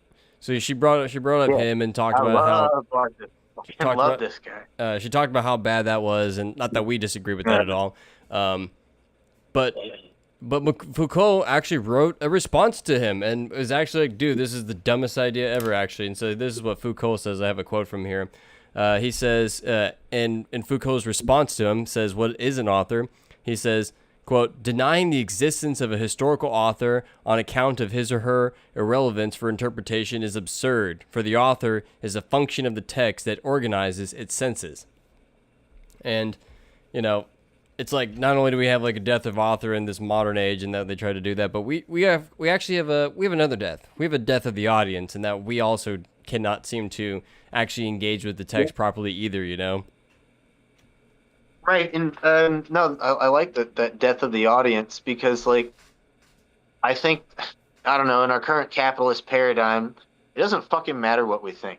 They're going to try and make us think what they want us to think, and so, like, it doesn't matter if our demand is like we want some really great, I don't know, political mystery thriller, like that's what the zeitgeist is, like, to some extent they're going to capitalize on that for a second, but they're going to do whatever they can to steer it into something that is more formulaically easy to recreate. And so they're going to take that energy and they're going to advertise some Disney version of that story, and then they're going to do the sequels to that where all of the original thing that made you like it is washed out, but you're now, hooked to the narrative because you've watched the first two that had it, and all of a sudden you're watching something that's selling you Lay's potato chips, and it's no longer this artistic aesthetic expectation that you had. And so, like, I do think that there is a death of the audience, and like I would argue that that's something of the case with like Shakespeare, and has been the case with Shakespeare for hundreds of years, because like I don't know, like Brady and I went and saw Midsummer Night's Dream, and we loved it, had a great time. But like the elitist in me is like, how many people watching this understand anything that's happening? Like, how much of this is just some ritualistic, performative, No, that was thing where definitely it's not. happening. People next to us during the intermission, there was a guy sitting next to us because of the consistent voice throughout it. But he was having to explain to people that he was linking up with, like, oh, this is what's going on, and Herbia is, doing this thing with this guy, and that Puck's doing the love potion. So he was actually having to explain some bits of the plot to other people. And so like and then the anti-elitist in me wants to question, like, dude, what do I even know? Like, I'm sitting here trying to, on a daily basis, unpack what is Shakespeare, who is writing Shakespeare, unpack peers' works of at the same time as Shakespeare. So, like Marlowe, Marston, Decker, Johnson, list of 50, 100 other names. Like, how much do I really understand their era? How much do I understand every connotation of every little slang phrase or term? How much do I understand when it's being topical or not? Surely there's some topical jokes in these plays that are absolutely lost on us, yet we still watch it and gobble it up, right? And so like at some point, yeah, like the death of the author is the same thing as the death of the audience, and that like there's a disconnect when we go to these texts. And so it's this simultaneous thing where we are trying to gain connection, but there is total disconnection. And that's all Derrida is saying himself with the difference thing, right? Or difference. Is that, yeah, like we can bring the meaning we want, but there's other meaning that we're losing. There's the author can bring what meaning they want, but there's other meaning that they're pushing forward that they didn't know was going to be pushed forward. And so, like, at some point, I think that's all Barthes is saying about the death of the author is that, like, with the technology that books are, you can print a book that has no author information on it. Somebody can read it and still get meaning from it, right? They don't need to know who fucking wrote it. They're going to read it. I think a lot of us read tons of books without knowing barely anything about the goddamn author. What difference? At some point, authors become these weird, like, labels. And, like, we know that's true to an extent with shit like Homer, right? Like, no serious Homeric scholar is like, yes, these are all written by one guy, and he came up with all of it himself. Like, no, nobody thinks that. But we label it Homer. And so, like, I don't know, death of the author has been going on since the disintegration of Homer in the Bible, which, yeah, that's happening in, like, 18th century Germany. But, like, at the same time, like, the overstepping, I think, is, okay, like, death of the author is real, and that there is this real reading experience where it is just you in the text, and at the bottom line, that is just what you have. But, like, the author is part of the historical context that creates the text. And if you want to try to take the text seriously, then it's not a bad idea to try and look into the history or the author. And so I think that's what Foucault is clapping back about. But, like, I'm divided on this subject. I'm somebody who hated what's called New Criticism, which New Criticism was the Anglophone literary form of death of the author that came around in the 40s, 50s, 60s, where it was reacting to the new historicists, where it's like, no, just because you think you have some historical understanding still does not mean that you've totally unraveled the perfect meaning of a story. That at some point the text is what the text is, and people are going to bring what they bring to it, right? And so, like, I think on a sort of literary level, you always have to be sort of aware of this, the implications of this death of the author. But, like, in this, like, historical scientific sense, you absolutely need to try to fully psychologize the author. And even if that is something of a mythologizing attempt, like, you still have to do what you can to try and read the damn thing. And so it's like, I don't think Derrida or Barthes would say, like, quit learning about history or quit learning about classics or quit learning other languages, because those guys use that shit all the time, right? They're just saying it's not locked into that specific thing. And even if it was like intended that way, and even if you read it that way, somebody else does not have to read it that way. And it's all those things are available because of what Derrida's saying, because of what Wittgenstein's saying, because of what Sartre's saying. That there is multiplicitous meanings. And so, like, I wanted to bring this up, that people say that, like, oh, there's no positive effects of postmodernism, or there's no practical effects, rather. Maybe I might argue that this isn't positive, but like language learning models, even though they haven't been necessarily purposefully coded to mirror Derrida, what has happened is that LLMs exactly mimic what Derrida says about language. And as such, like, there's now things called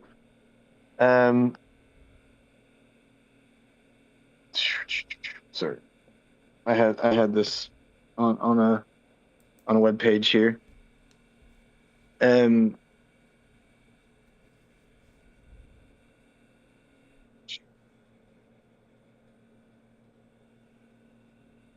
let's see. There's now this thing called a difference engine. It's a machine that computationally embodies post-structuralist philosophy. And so that's come straight out of language learning model engineering, which is to say that, like, yeah, all these AI LLMs that we have unwittingly or against our will made this necessary thing in our life now, or, you know, made seem as if it's a necessary thing. That's been able to do that because our understanding of language has developed in a way that mirrors the way that Derrida understands language, the way that Wittgenstein and Sartre understand language, that it is not some objective thing, that no matter how much that stupid bimbo with the voice wants to say that, evil can only mean one thing. Like, nope, that's completely stupidly wrong. We want it to only mean one thing, especially if you have strong moral feelings and biases, which totally fair to have those. But, like, yeah, like I said with Terrify, like we said with Sick, like, they can shift real easy. And so someday some kids might be like, evil, man. Like, Evil Knievel. Do we think that guy was a Satanist? No, it's a fucking name, right?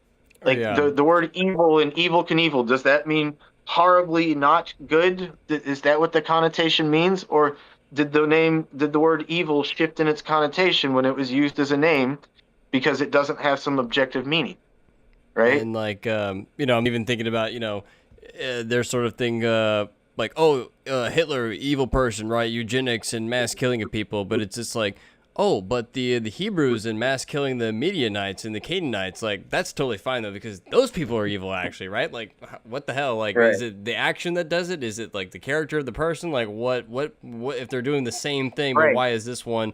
Oh, because it's actually context, and it's actually, like, world frame of view and all these other relationshipal things that are actually, like you kind of said before, creating this hierarchy of meaning, essentially, right?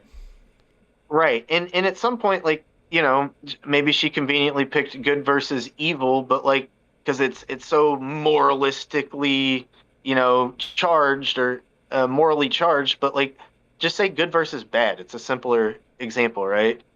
But, like, right now, I'm not teaching this exact minute, but the last 2 years, I was teaching a class full of young, hip, urban kids who know all the hip slang. And the word for, like, a very pretty girl, or if you're into dudes, like you're a girl or a boy that's into dudes, the word for a very good-looking boy is bad. He bad, she bad. And, like, that, for a little bit, when it first came across my radar, first time I heard it, I was like, oh, he's not, he behaves poorly in class, like, he's bad. Like, no, He's of ill repute. Like, and they were like, wait, what you say? Like, he fine or something? And I'm like, I mean, yeah, that's what people said when I was a kid. But like, fine itself doesn't mean pretty or handsome. That itself is its own connotative term. But yeah, like bad totally means good right now. Like if you have a nice jacket or new shoes, like they can be bad. And like, um, maybe Michael Jackson's the first one to start to tip the meter for. But no, I think the word bad has been actually in slang, urban I'm slang or bad to the ethnic bone. slang. Yeah, like there's been ways to already start twisting it towards this good connotation, but like it's unquestionably good. There's no negative meaning with the word bad anymore in that context, and so it's like, well, no, and then she might complain that, well, they're only able to do that because of Derrida. It's like, no, that's It's just like, I language. don't think any of them have been at all aware of Jacques Derrida. Some of these kids can't spell their name. Like, no, it's not Derrida. It no, it's not Foucault. Stop it. Like that's always been how language works. Um, it's maybe that TikTok and our social networks speed that process up, accelerate that process of diffusion of slang, and like everybody now says, vibe or the blank gives. Like I kind of hate this fucking term where, oh, it's giving this or it's giving that, where what they mean is like the impression that I get from this thing, but it's this way of personifying the other thing. It's giving agency to the other thing, which is why I don't like it. But yeah, there's all sorts of phrases that everybody says now because, um, you know, I don't have social media like that, so I don't actually know the phrases, but I've heard them. I've heard them in passing. I kind of get what they mean. Um, but yeah, like one wonders like how does she think language works? Does she think that the word evil has been around since the Bible or something? Like that we've all been speaking English and as we have exactly, and that language doesn't change? Like I don't understand that. Um, Um, oh God. Let me just rip on her one more time because she brings up this other guy, Jean-Francois Lyotard, and Salt had put me onto this essay, so I was reading it earlier, and it's called The Postmodern Condition, right? Because she definitely blames Lyotard for making. He's the one who said grand narratives are bad, and he's like, she didn't even say that. So I can't attest to that. I can only attest what I read in this essay, but you'll probably like this too because it's god dang creepy, to say none the least. And so here's a bit of this essay here. I'll zoom in. A report on knowledge. And so yeah, we'll let your hairs get ready to stand on end here. So the field, I'm not going to read the whole thing. I'm just going to read these first couple of paragraphs because I think it's going to be boiled down to what it is, because I'm going to accuse her of the same thing that he's going to warn us about. So our working hypothesis is that the status of knowledge is altered as societies enter what is known as the post-industrial age and cultures enter what is known as the postmodern age. This transition has been underway since at least the end of the 1950s, which for Europe marks the completion of Reconstruction.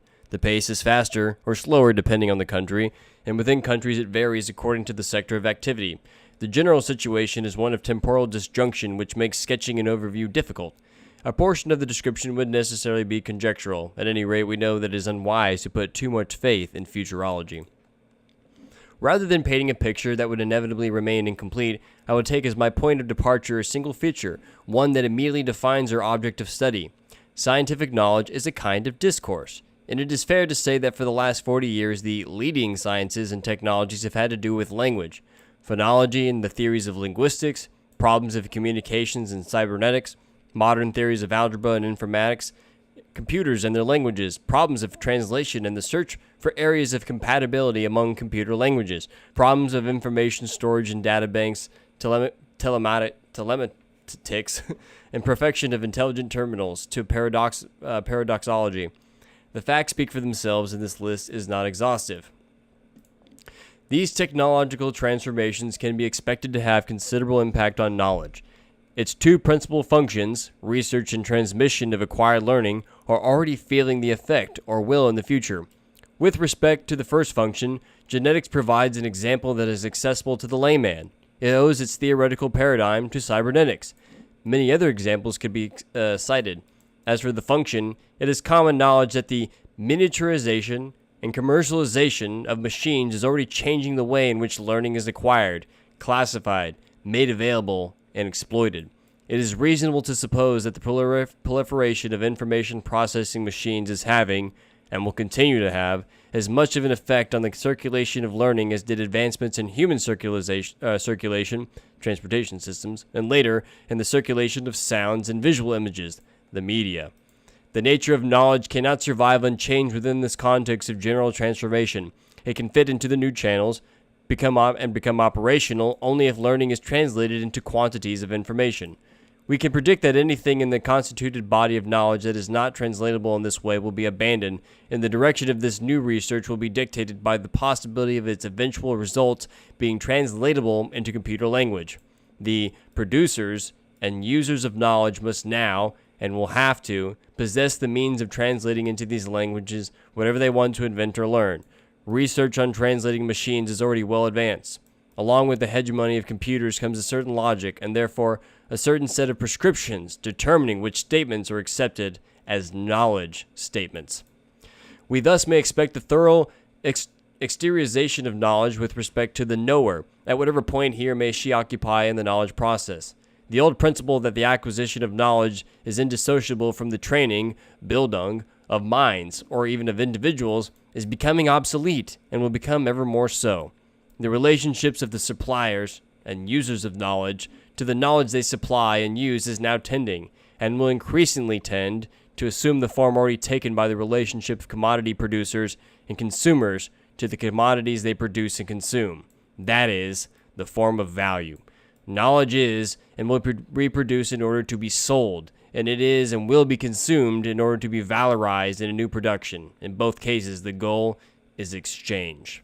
Knowledge ceases to be an end in itself. It loses its use value. I'm like, that's totally what she's doing in her damn little 8-minute little video, right?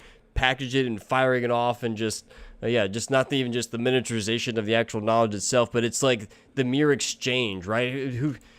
And what the prescriptions determining which statements are accepted as knowledge statements, right? Because there's so many people in her comments just gushing like, "Oh my God, you were at university, and like I'm a trash man, and now I'm just as smart as you now."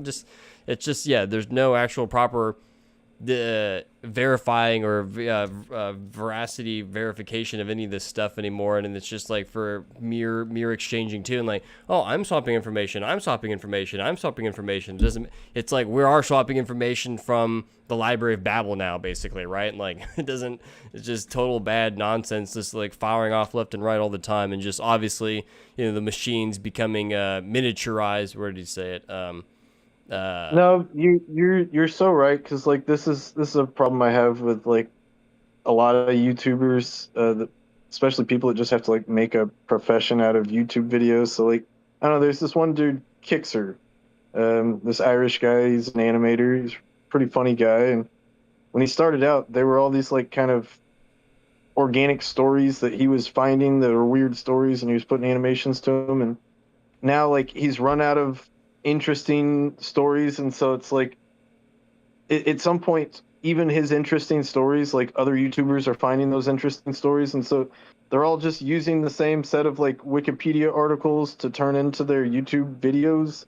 And like not only that, but they're getting to less and less interesting Wikipedia articles for which to make their videos, and so it's like there's no real point to that, because it's like he didn't need to do it. I could watch somebody else do that video, and like, I mean, that's even like more extreme now that people are doing the AI slop videos where they, like I've seen the ads where it's like, I don't have to do anything, and YouTube breaks in $10,000 a month with this AI program, and he presses a button, and the AI writes the script, it takes the script, puts it into an audio device, and then it takes audio AI, and then it takes the audio AI and puts it to a video mashup from a video AI, and then the AI will post it for you, and then the AI even has like a way to follow the stuff, and so it's like, okay, well, that's not actually any communication happening between that person, and its viewers, right?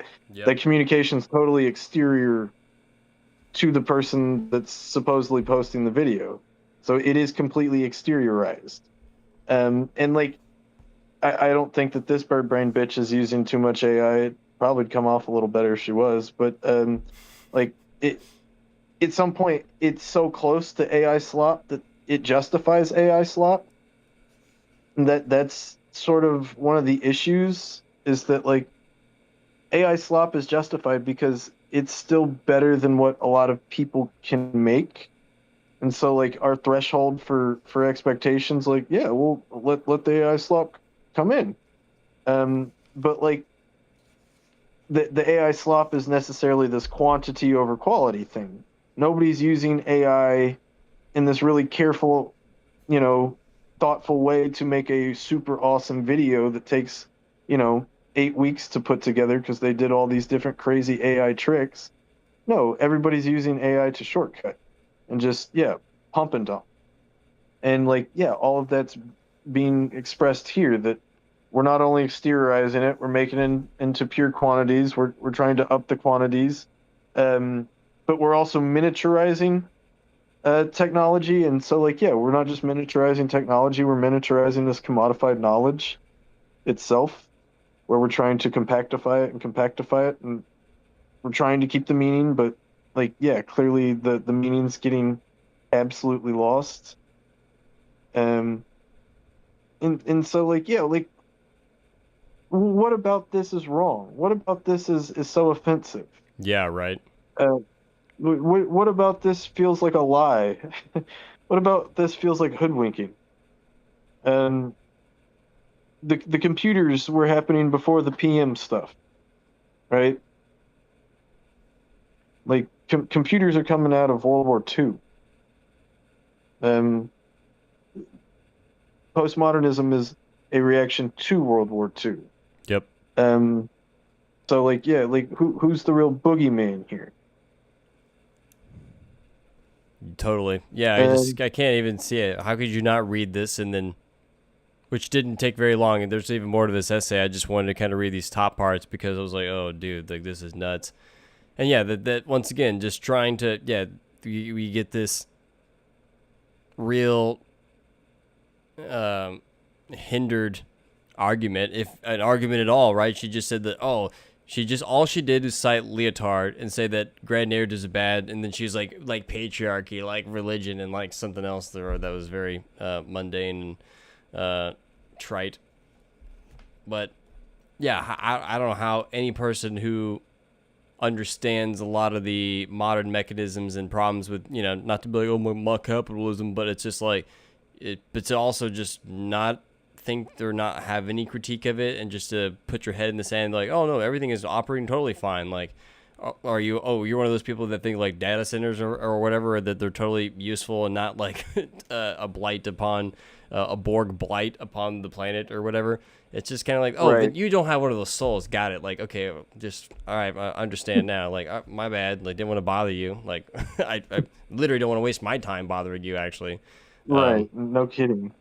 No kidding. And what's funny to me is that like in a lot of these anti-postmodernist videos, there's like this critique of super leftist thought, that like leftist thoughts become puritanical, which I don't disagree with. But like most of the people saying that are like doing it to this puritanical level, where it's like, if you're a leftist, you're bad. And it's like, well, now you're being the Puritan, right? Like, and you're just like, so, I don't think that postmodernism is puritanical at all. I think postmodernism was supposed to, if it gets to puritanical, well, then it's not doing it right. Yeah, there'll be some other postmodern tool to dismantle it.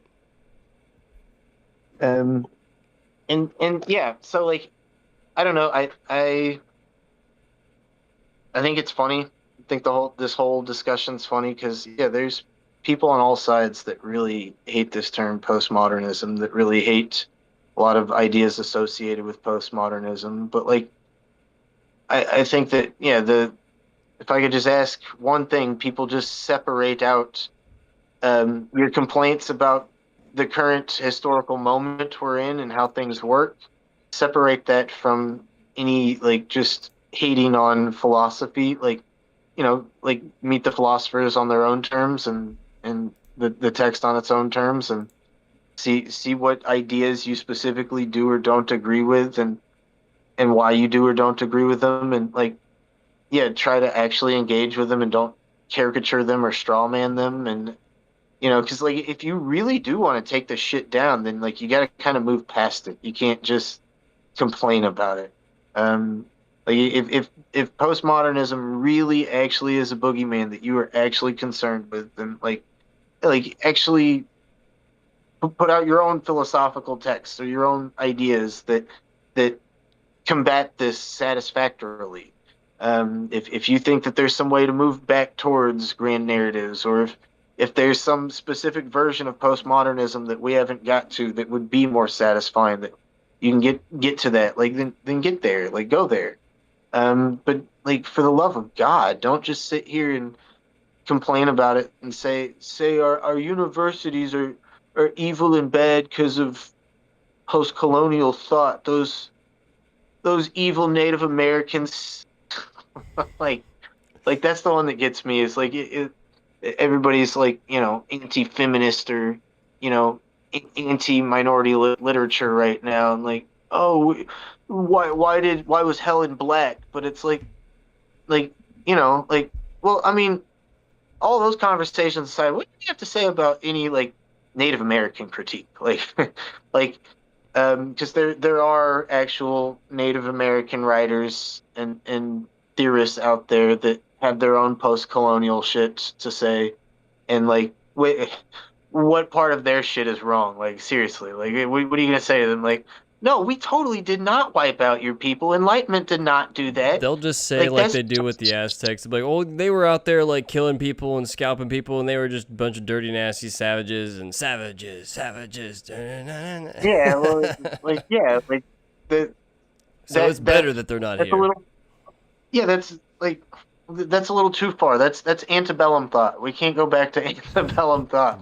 That's what I see people online literally respond with. So yeah, like well, you're probably not wrong. Like, and some of these people probably do want to go to antebellum thought, but like, what a privileged position. Like you didn't live there, man. I don't want to live there. Why would I want to do that? Yeah. So I don't know. I don't know how far this video will go to open up people's thoughts or make them more, open to postmodern thinkers. If I don't know if anybody watching this is people that think of them like boogeyman, or if everybody watching this is like, oh, I love all those thinkers, or if people watching this like, I don't know who these people you're talking about.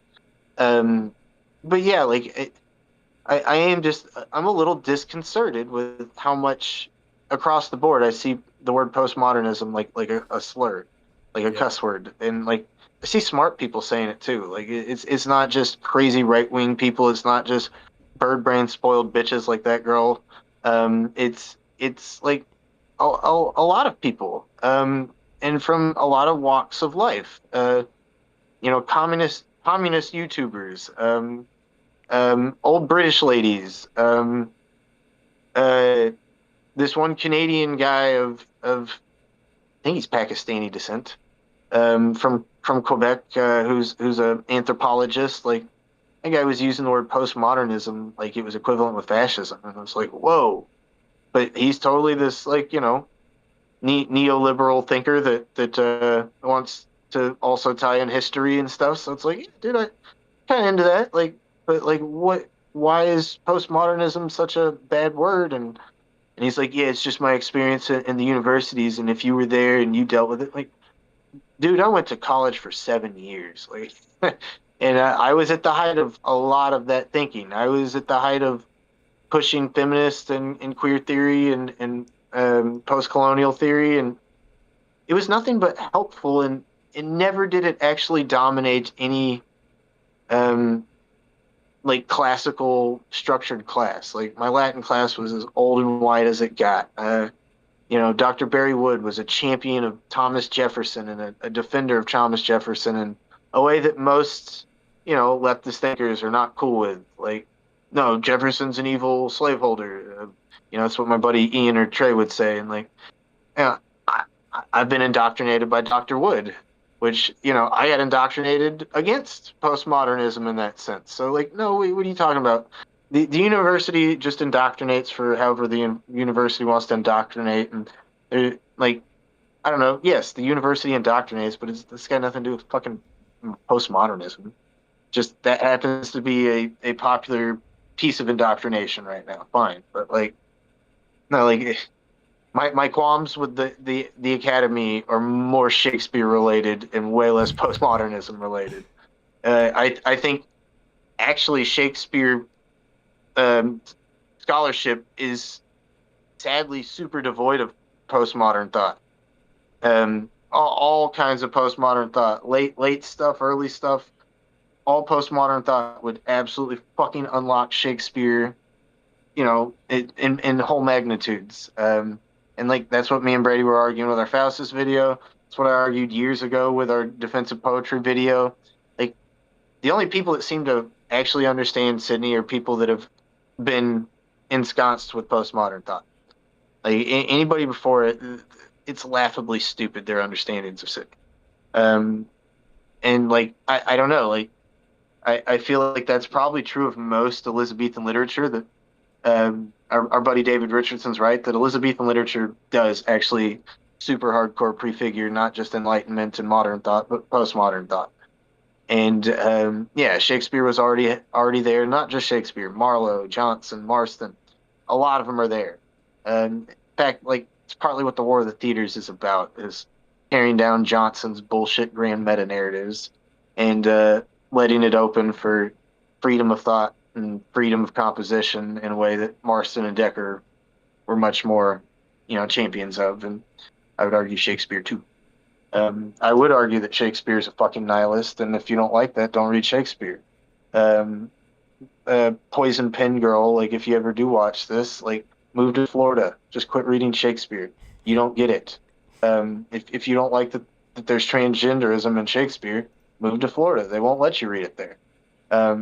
If you like Shakespeare and you just think it's stupid that there's transgenderism in there, then you actually secretly like transgenderism and you're too stupid to realize it. Like if you liked Twelfth Night, then you are actually interested in transgenderism, whether or not Shakespeare ever used any terms like that.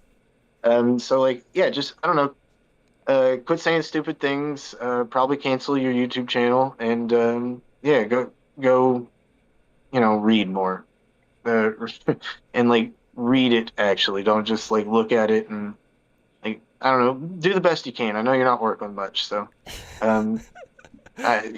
Brady, you talk. I'm tired of that lady. And to revert, and I think I'll close the stream off with this last little bit here, because you're talking about postmodernism and postmodernists being this like nasty slur, right? This thing that they like to ascribe to people that they don't like. And we at the very top of the stream we talked about how far in the historical time period can we push this argument back about because it's not just Nietzsche that you talked about, that it's other people that could be the forerunners to some of this thought, right?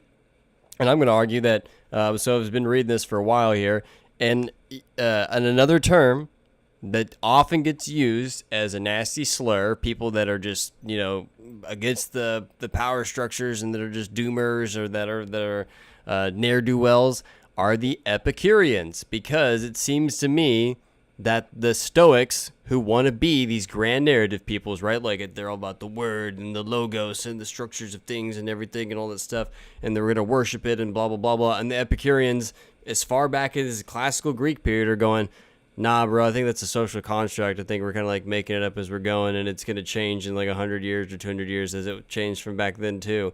And no one gets more hate, it seems, then that's sort of the exact same it's like the exact same argument that we're talking about, right? Postmodernists been like, yo, I think a lot of this is like shifting human consciousness and perspectives and relations and ever changing. It's kind of fluid in a sense, and that sure, you can have concrete objective things that actually come into place and take form, but then they also are constantly changing. So it's like a weird paradox in that the only thing that stays the same is that it always changes, you know? So like that's how it could be both. It could be both and at the same time. And the Epicureans are constantly being the ones that's been like, oh, there's a bunch of atheists, Epicureans, and hedonists, and they're secularists and materialists and blah blah blah blah blah blah. No one seems to get more denouncement in the historical record from a lot of these mainstream, you know, sort of, you know, highfalutin kind of thinkers or philosophers than these Epicureans. And it's just like, yeah, they're it's the same thing. It's the modernists versus the postmodernists, or really maybe the modernists and the traditionalists versus the postmodernists and Epicureans. Like, it's just the exact same thing happening over and over and over again. No, let me ask, let's go to Derrida here.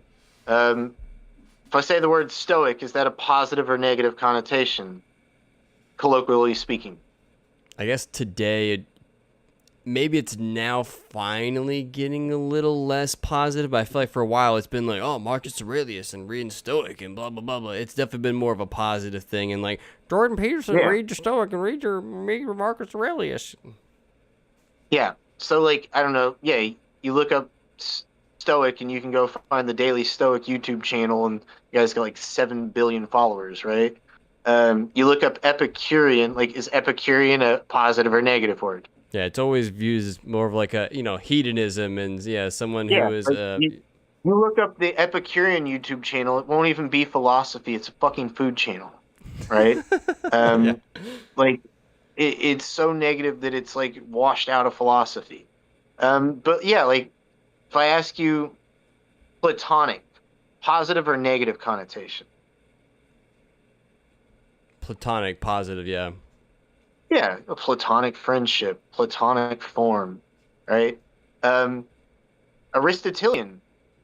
Like, even though we've debunked the Aristotelian Ptolemaic idea of you know, the cosmos, I think Aristotelian, like, still is neutral, if not positive, right? But yeah, let me ask, Epicurean, negative. How about sophist? Negative. Negative. Yeah. Postmodernist, negative. Even the word materialist, right?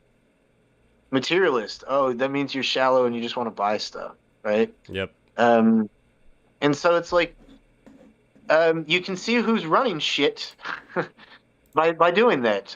It's a bunch of Platonists. It's a bunch of Aristotelians. It's a bunch of White modernists. House religious liberty commissionists.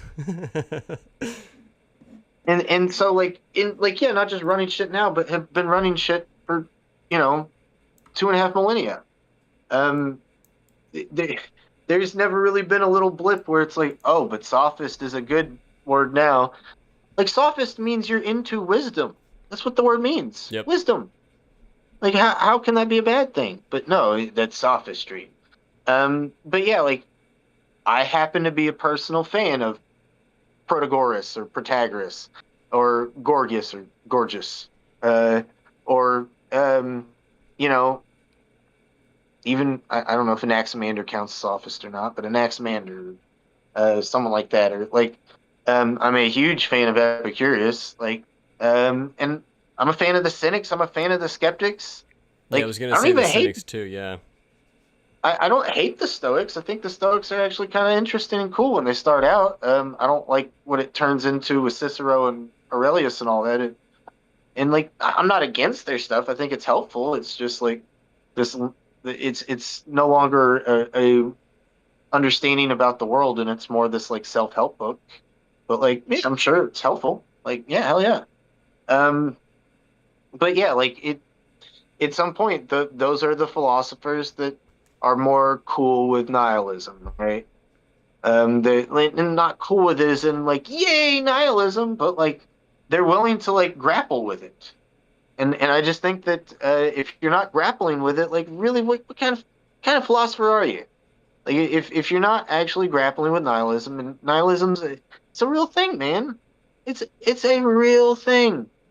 And yeah, I think that's all postmodernism is reminding us. Like, it's a real thing, and like we said in our Faust video, like, nihilism comes back into the Western world in the Renaissance. The introduction of zero, as Nick Land says, and that, yeah, like, for better or worse, that launched us into modernity, you know, and like, at some point, this forward movement is moving closer and closer to nihilism, and we just kind of got to deal with it. And like, I'd be interested in seeing how people want to deal with it. I think there's a lot of good options out there, and I think there's like, contemporary thinkers right now trying to think about this. Nick Land or Chris Catrone or Todd McGowan or any guy that would get interviewed over with Mikey and Nance over at their channel. Or I forget the dude's name, but like he's actually just a champion of nihilism. He actually is like, yeah, nihilism.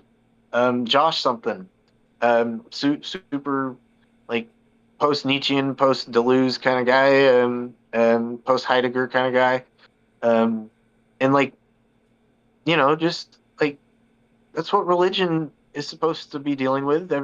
Religion was dealing with nihilism. What if y'all were cool with religion, right?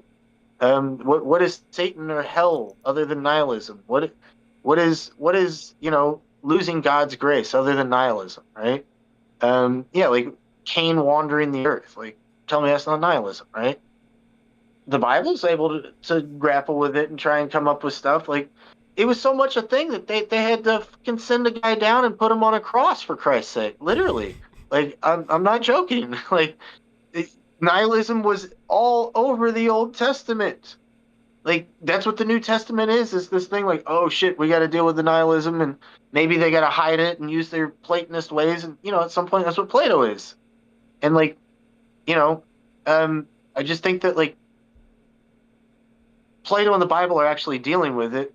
Our secondary and tertiary and ad infinitary, distance, indirectness from those texts have now gotten to where we don't have to grapple with it. We can just say those things grappled with it for us, right? And I think postmodernism is just saying like, no, that's bullshit. You can't do that. You can't let all your social constructs make you ignore the stuff at hand. And so like, what's wrong about that? I don't know. Yep. Yeah, don't anybody that watch this, don't ever watch that girl. Like, that girl's crazy. She doesn't know what she's talking about. She's a nutcase over on Substack. She tries to sue people. Maybe she'll try and sue us. Who knows?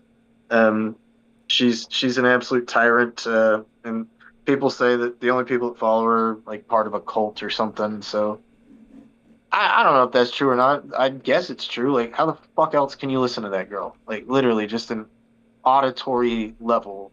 The hand, like, it's horrible. So yeah, that's an ad hominem, but it's totally legitimate ad hominem. It needs to be said. Like, we get AI stuff that can fix her voice. Like, she doesn't have to sound like that anymore. For only like $3.99 a month, some program could make her sound like fucking, Alanis Morissette or something.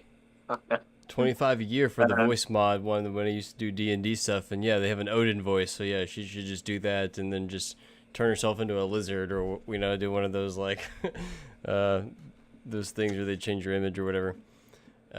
Man, yeah, this I would like to just come back and maybe revisit this Postmodern Condition by Leotard, but I think because yeah, just so many of this stuff that's more stuff on any of these people, like Leotard, Baudrillard, Lacan, Derrida, Foucault, Sartre, Camus, like any of these kind of mid-century French dudes are fascinating. I'd love to talk about Adorno and Horkheimer. I think the world of Adorno. I don't think he's all right, but like, I still listen to jazz music, but I think Adorno is really cool. Like, he says jazz music, stupid. But he wants us to listen to 12-tone music. I'm not cool enough to do that yet. But of course, yeah, Nietzsche as well. We'll probably always revisit Nietzsche over and over again. Yeah, for sure, Nietzsche, and honestly, some of these guys that they're responding to, like, Jung, Freud, Cassirer, Heidegger,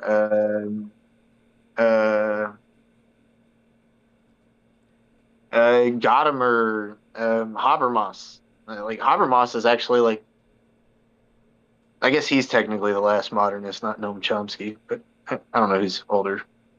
Um, Probably Habermas actually. But yeah, like any of those, like there's fascinating conversations to be unlocked here, and like, um, yeah, I think that yeah, the a little more philosophical discussion in the Shakespeare world would not hurt anybody. I feel like there's something of a rift there. Like for as much as Harold Bloom loves to like lump Shakespeare with all these great thinkers of history, like I feel like like only Harold Bloom really does that, and it's all in this weird fanboy kind of way. Um, like most Shakespeare scholars are like not really engaging with that kind of stuff, and so like I could see like if that's where Poison Pen Girl is going with some of her complaints, that we need more postmodern philosophy in our Shakespeare, then I agree with her. But if it's less, then I disagree. Yeah. And like I don't know, they're not all fun to read, but some of them are fun to read. Like Barthes is totally fun to read. Foucault is totally fun to read. Derrida's not. Derrida's not fun to read. Though. I do like the his little bit on Phaedrus though that David pointed us to. That has been actually like really eye opening, and like I don't know, like if you're not reading Derrida, how are you gonna figure out what's happening in Midsummer Night's Dream like that? Because I read Derrida today, and I now know more about Midsummer Night's Dream, that very same show that I saw a week ago with Brady, that I thought I knew so much more about than everybody else in the damn thing. But yeah, Derrida is helping me connect Plato to Shakespeare in a way that is totally actually there, but like you need to use this lens and methodology of difference. It will open it up, and like his readings of Plato will open it up, and I don't know, kind of cool. Marty Drew says here as we're getting off the stream here soon, he just hopped on and said, I like Howard Zinn's A People's History of the United States, published in 1980. AI tells me to think of it as modern rather than postmodern. Postmodern implies apparently, quote, no singular truth exists. I happily ask AI things all the time. I don't mind using AI as quick summary Google search as a Wikipedia thing. Like, that is not my problem with AI. What I hate AI for is some kind of deep research or anything generative. Like if you're getting AI to write your stuff for you, and I don't know. I just don't know. I think this is kind of relative. Let me just pull up this one last passage here from the Postmodern Condition by Leotard here. It says, but these truisms are fallacious. In the first place, scientific knowledge does not represent the totality of knowledge. It has always existed in addition to and in competition and conflict with another kind of knowledge, which I will call narrative in the interest of simplicity. Its characteristics will be described later.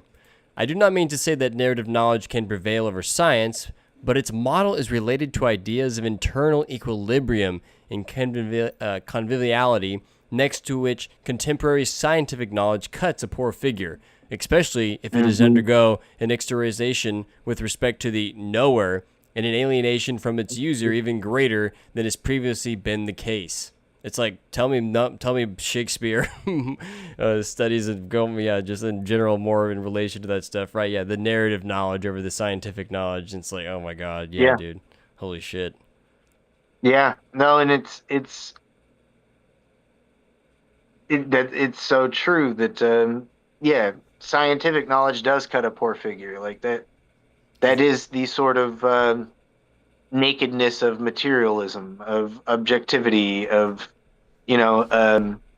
like it doesn't sway or persuade in the ways that our irrationalist sensibilities kind of need.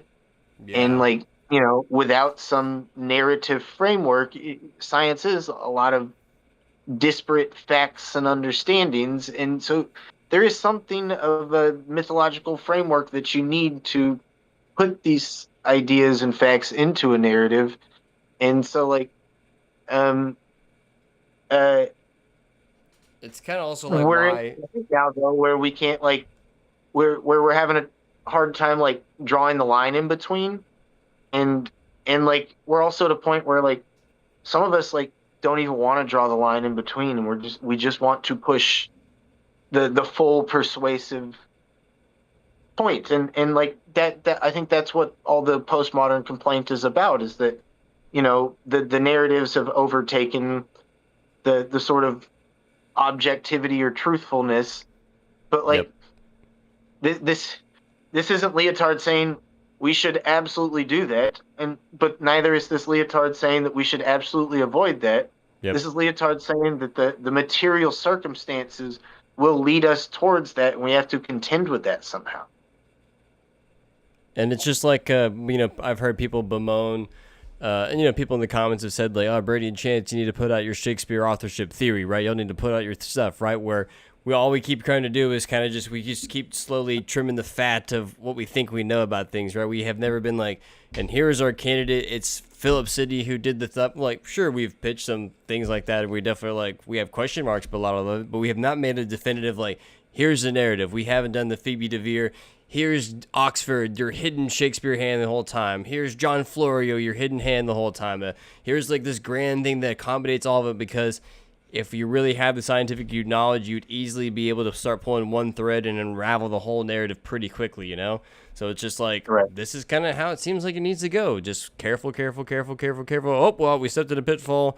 All right, wipe our faces off the mud and get back up, and careful. Just keep trying to, move around this minefield instead of trying to just leap through it in one bound and just get to the other side, because you probably will blow up when people of higher knowledge start to actually, put their magnifying glasses on your theory, and then but the people that love their narratives, they love their stories, pick it religion or pick your Shakespeare authorship theory, and they wrap their whole identities around with it. Once again, like, why are you wrapping your identity around if you believe Oxford or whoever the fuck is doing this? Like, that's not very smart. Like, don't do that. Like, that's not who you are. Like, don't do that. Like, if you actually have cared about the objective truth, then you should not be so attached to it. Sure, I know people believe it and they're convinced by it, but if they start to encounter other facts or other stuff, and you should just have some modesty and some humbleness about what you actually know about any of this stuff. So it's just like,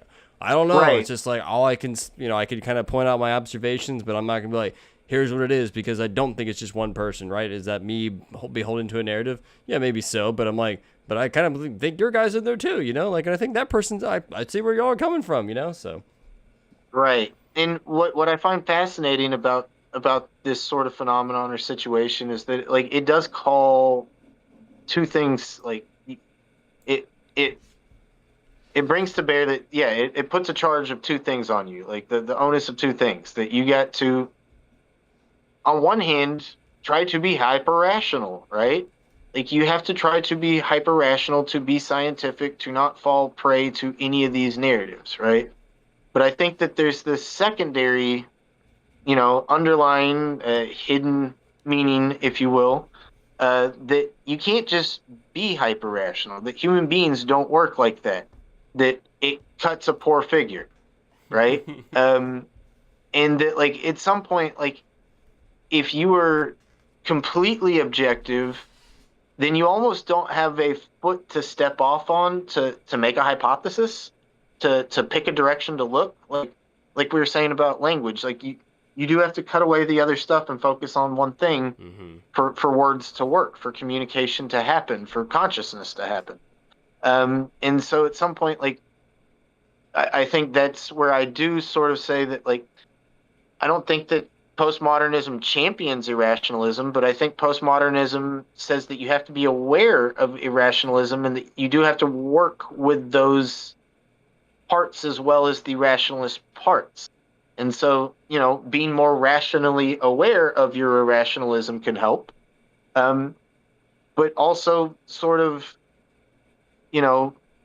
subliminally working with the irrational as well. So like, trust in your gut in a sense sometimes. And so, like, that's what maybe pushed us to look at Sydney, or pushed me to look into Marston, or pushed me to look into Nash, or pushed me to say, hey, I think this is more than one writer. Because, if I was being only so objective, I might not even consider the possibility of more than one writer, right? And I definitely wouldn't lean towards it, and I lean towards it now, right?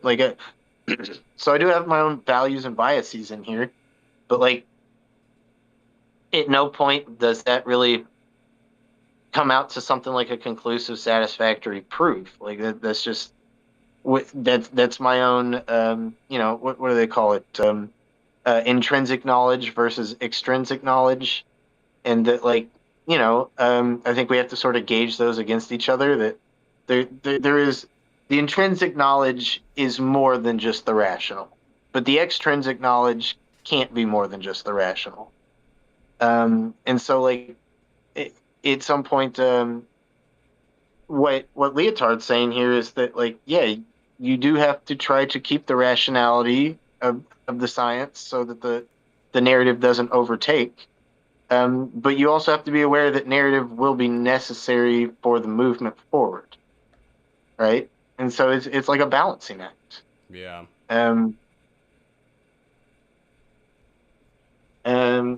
Yeah. Well, I think that is probably a good place to let off for the evening. Clearly, yeah, we think that there needs to be more Shakespearean postmodernism, or just more proper explanation of postmodernism, and not just being like, as we sort of made the argument here for tonight. So, for everyone who has the attention span to last the stream of this long and to not have your information microized and miniaturized or whatever, and to not have it flattened, I'd super appreciate everyone for stopping by tonight and hanging with us, and that hopefully you got something out of it, and that maybe we actually convinced you that postmodernism is not just some icky bicky spooky nasty nonsense that just is ruining all my stuff all the time, because that's not really a fair critique of it. If anything, we could use it in the opposite way too, to improve things as well. So whether it be research or art and all the different sort of stuff, because that's what we're concerned about here, right? Researching art. So if you have any critiques, or if you have any agreements, please drop them down in the comments tonight, because it super helps the channel out, so we can reach more of these people rather than these other people that do these half-assed 8-minute videos with rapid fire edits and terrible arguments and connections. And so if you wish to fight the the death of the reader as well as the author, then you need to support Apokalupsis Historia. Come join the Discord. It's free down below. Hit the Discord link. Follow the links down below if you'd like to support us any other way. Chance, any last words before I give the sign off? No, at some point, I'm realizing there's this weird contingent of half-assed intellectualism that all these things are being anti-intellectual when they're making these really watered-down critiques, but it's still got this sense that intellectual thought is important, and it's still surrounding philosophy and literature, and so it's this weird thing where the basic arguments that you got to be intellectual up to a point and no more, and that's an interesting thing to me. That is a very bourgeois thing, right? That's a very middle class thing, a very Protestant thing, right? You got to be knowledgeable of your world, and you got to manipulate it like God wanted you to, but you can't know so much that you're questioning God and all that stuff, at some point that's what I'm getting from all these. At some point that's a growing class.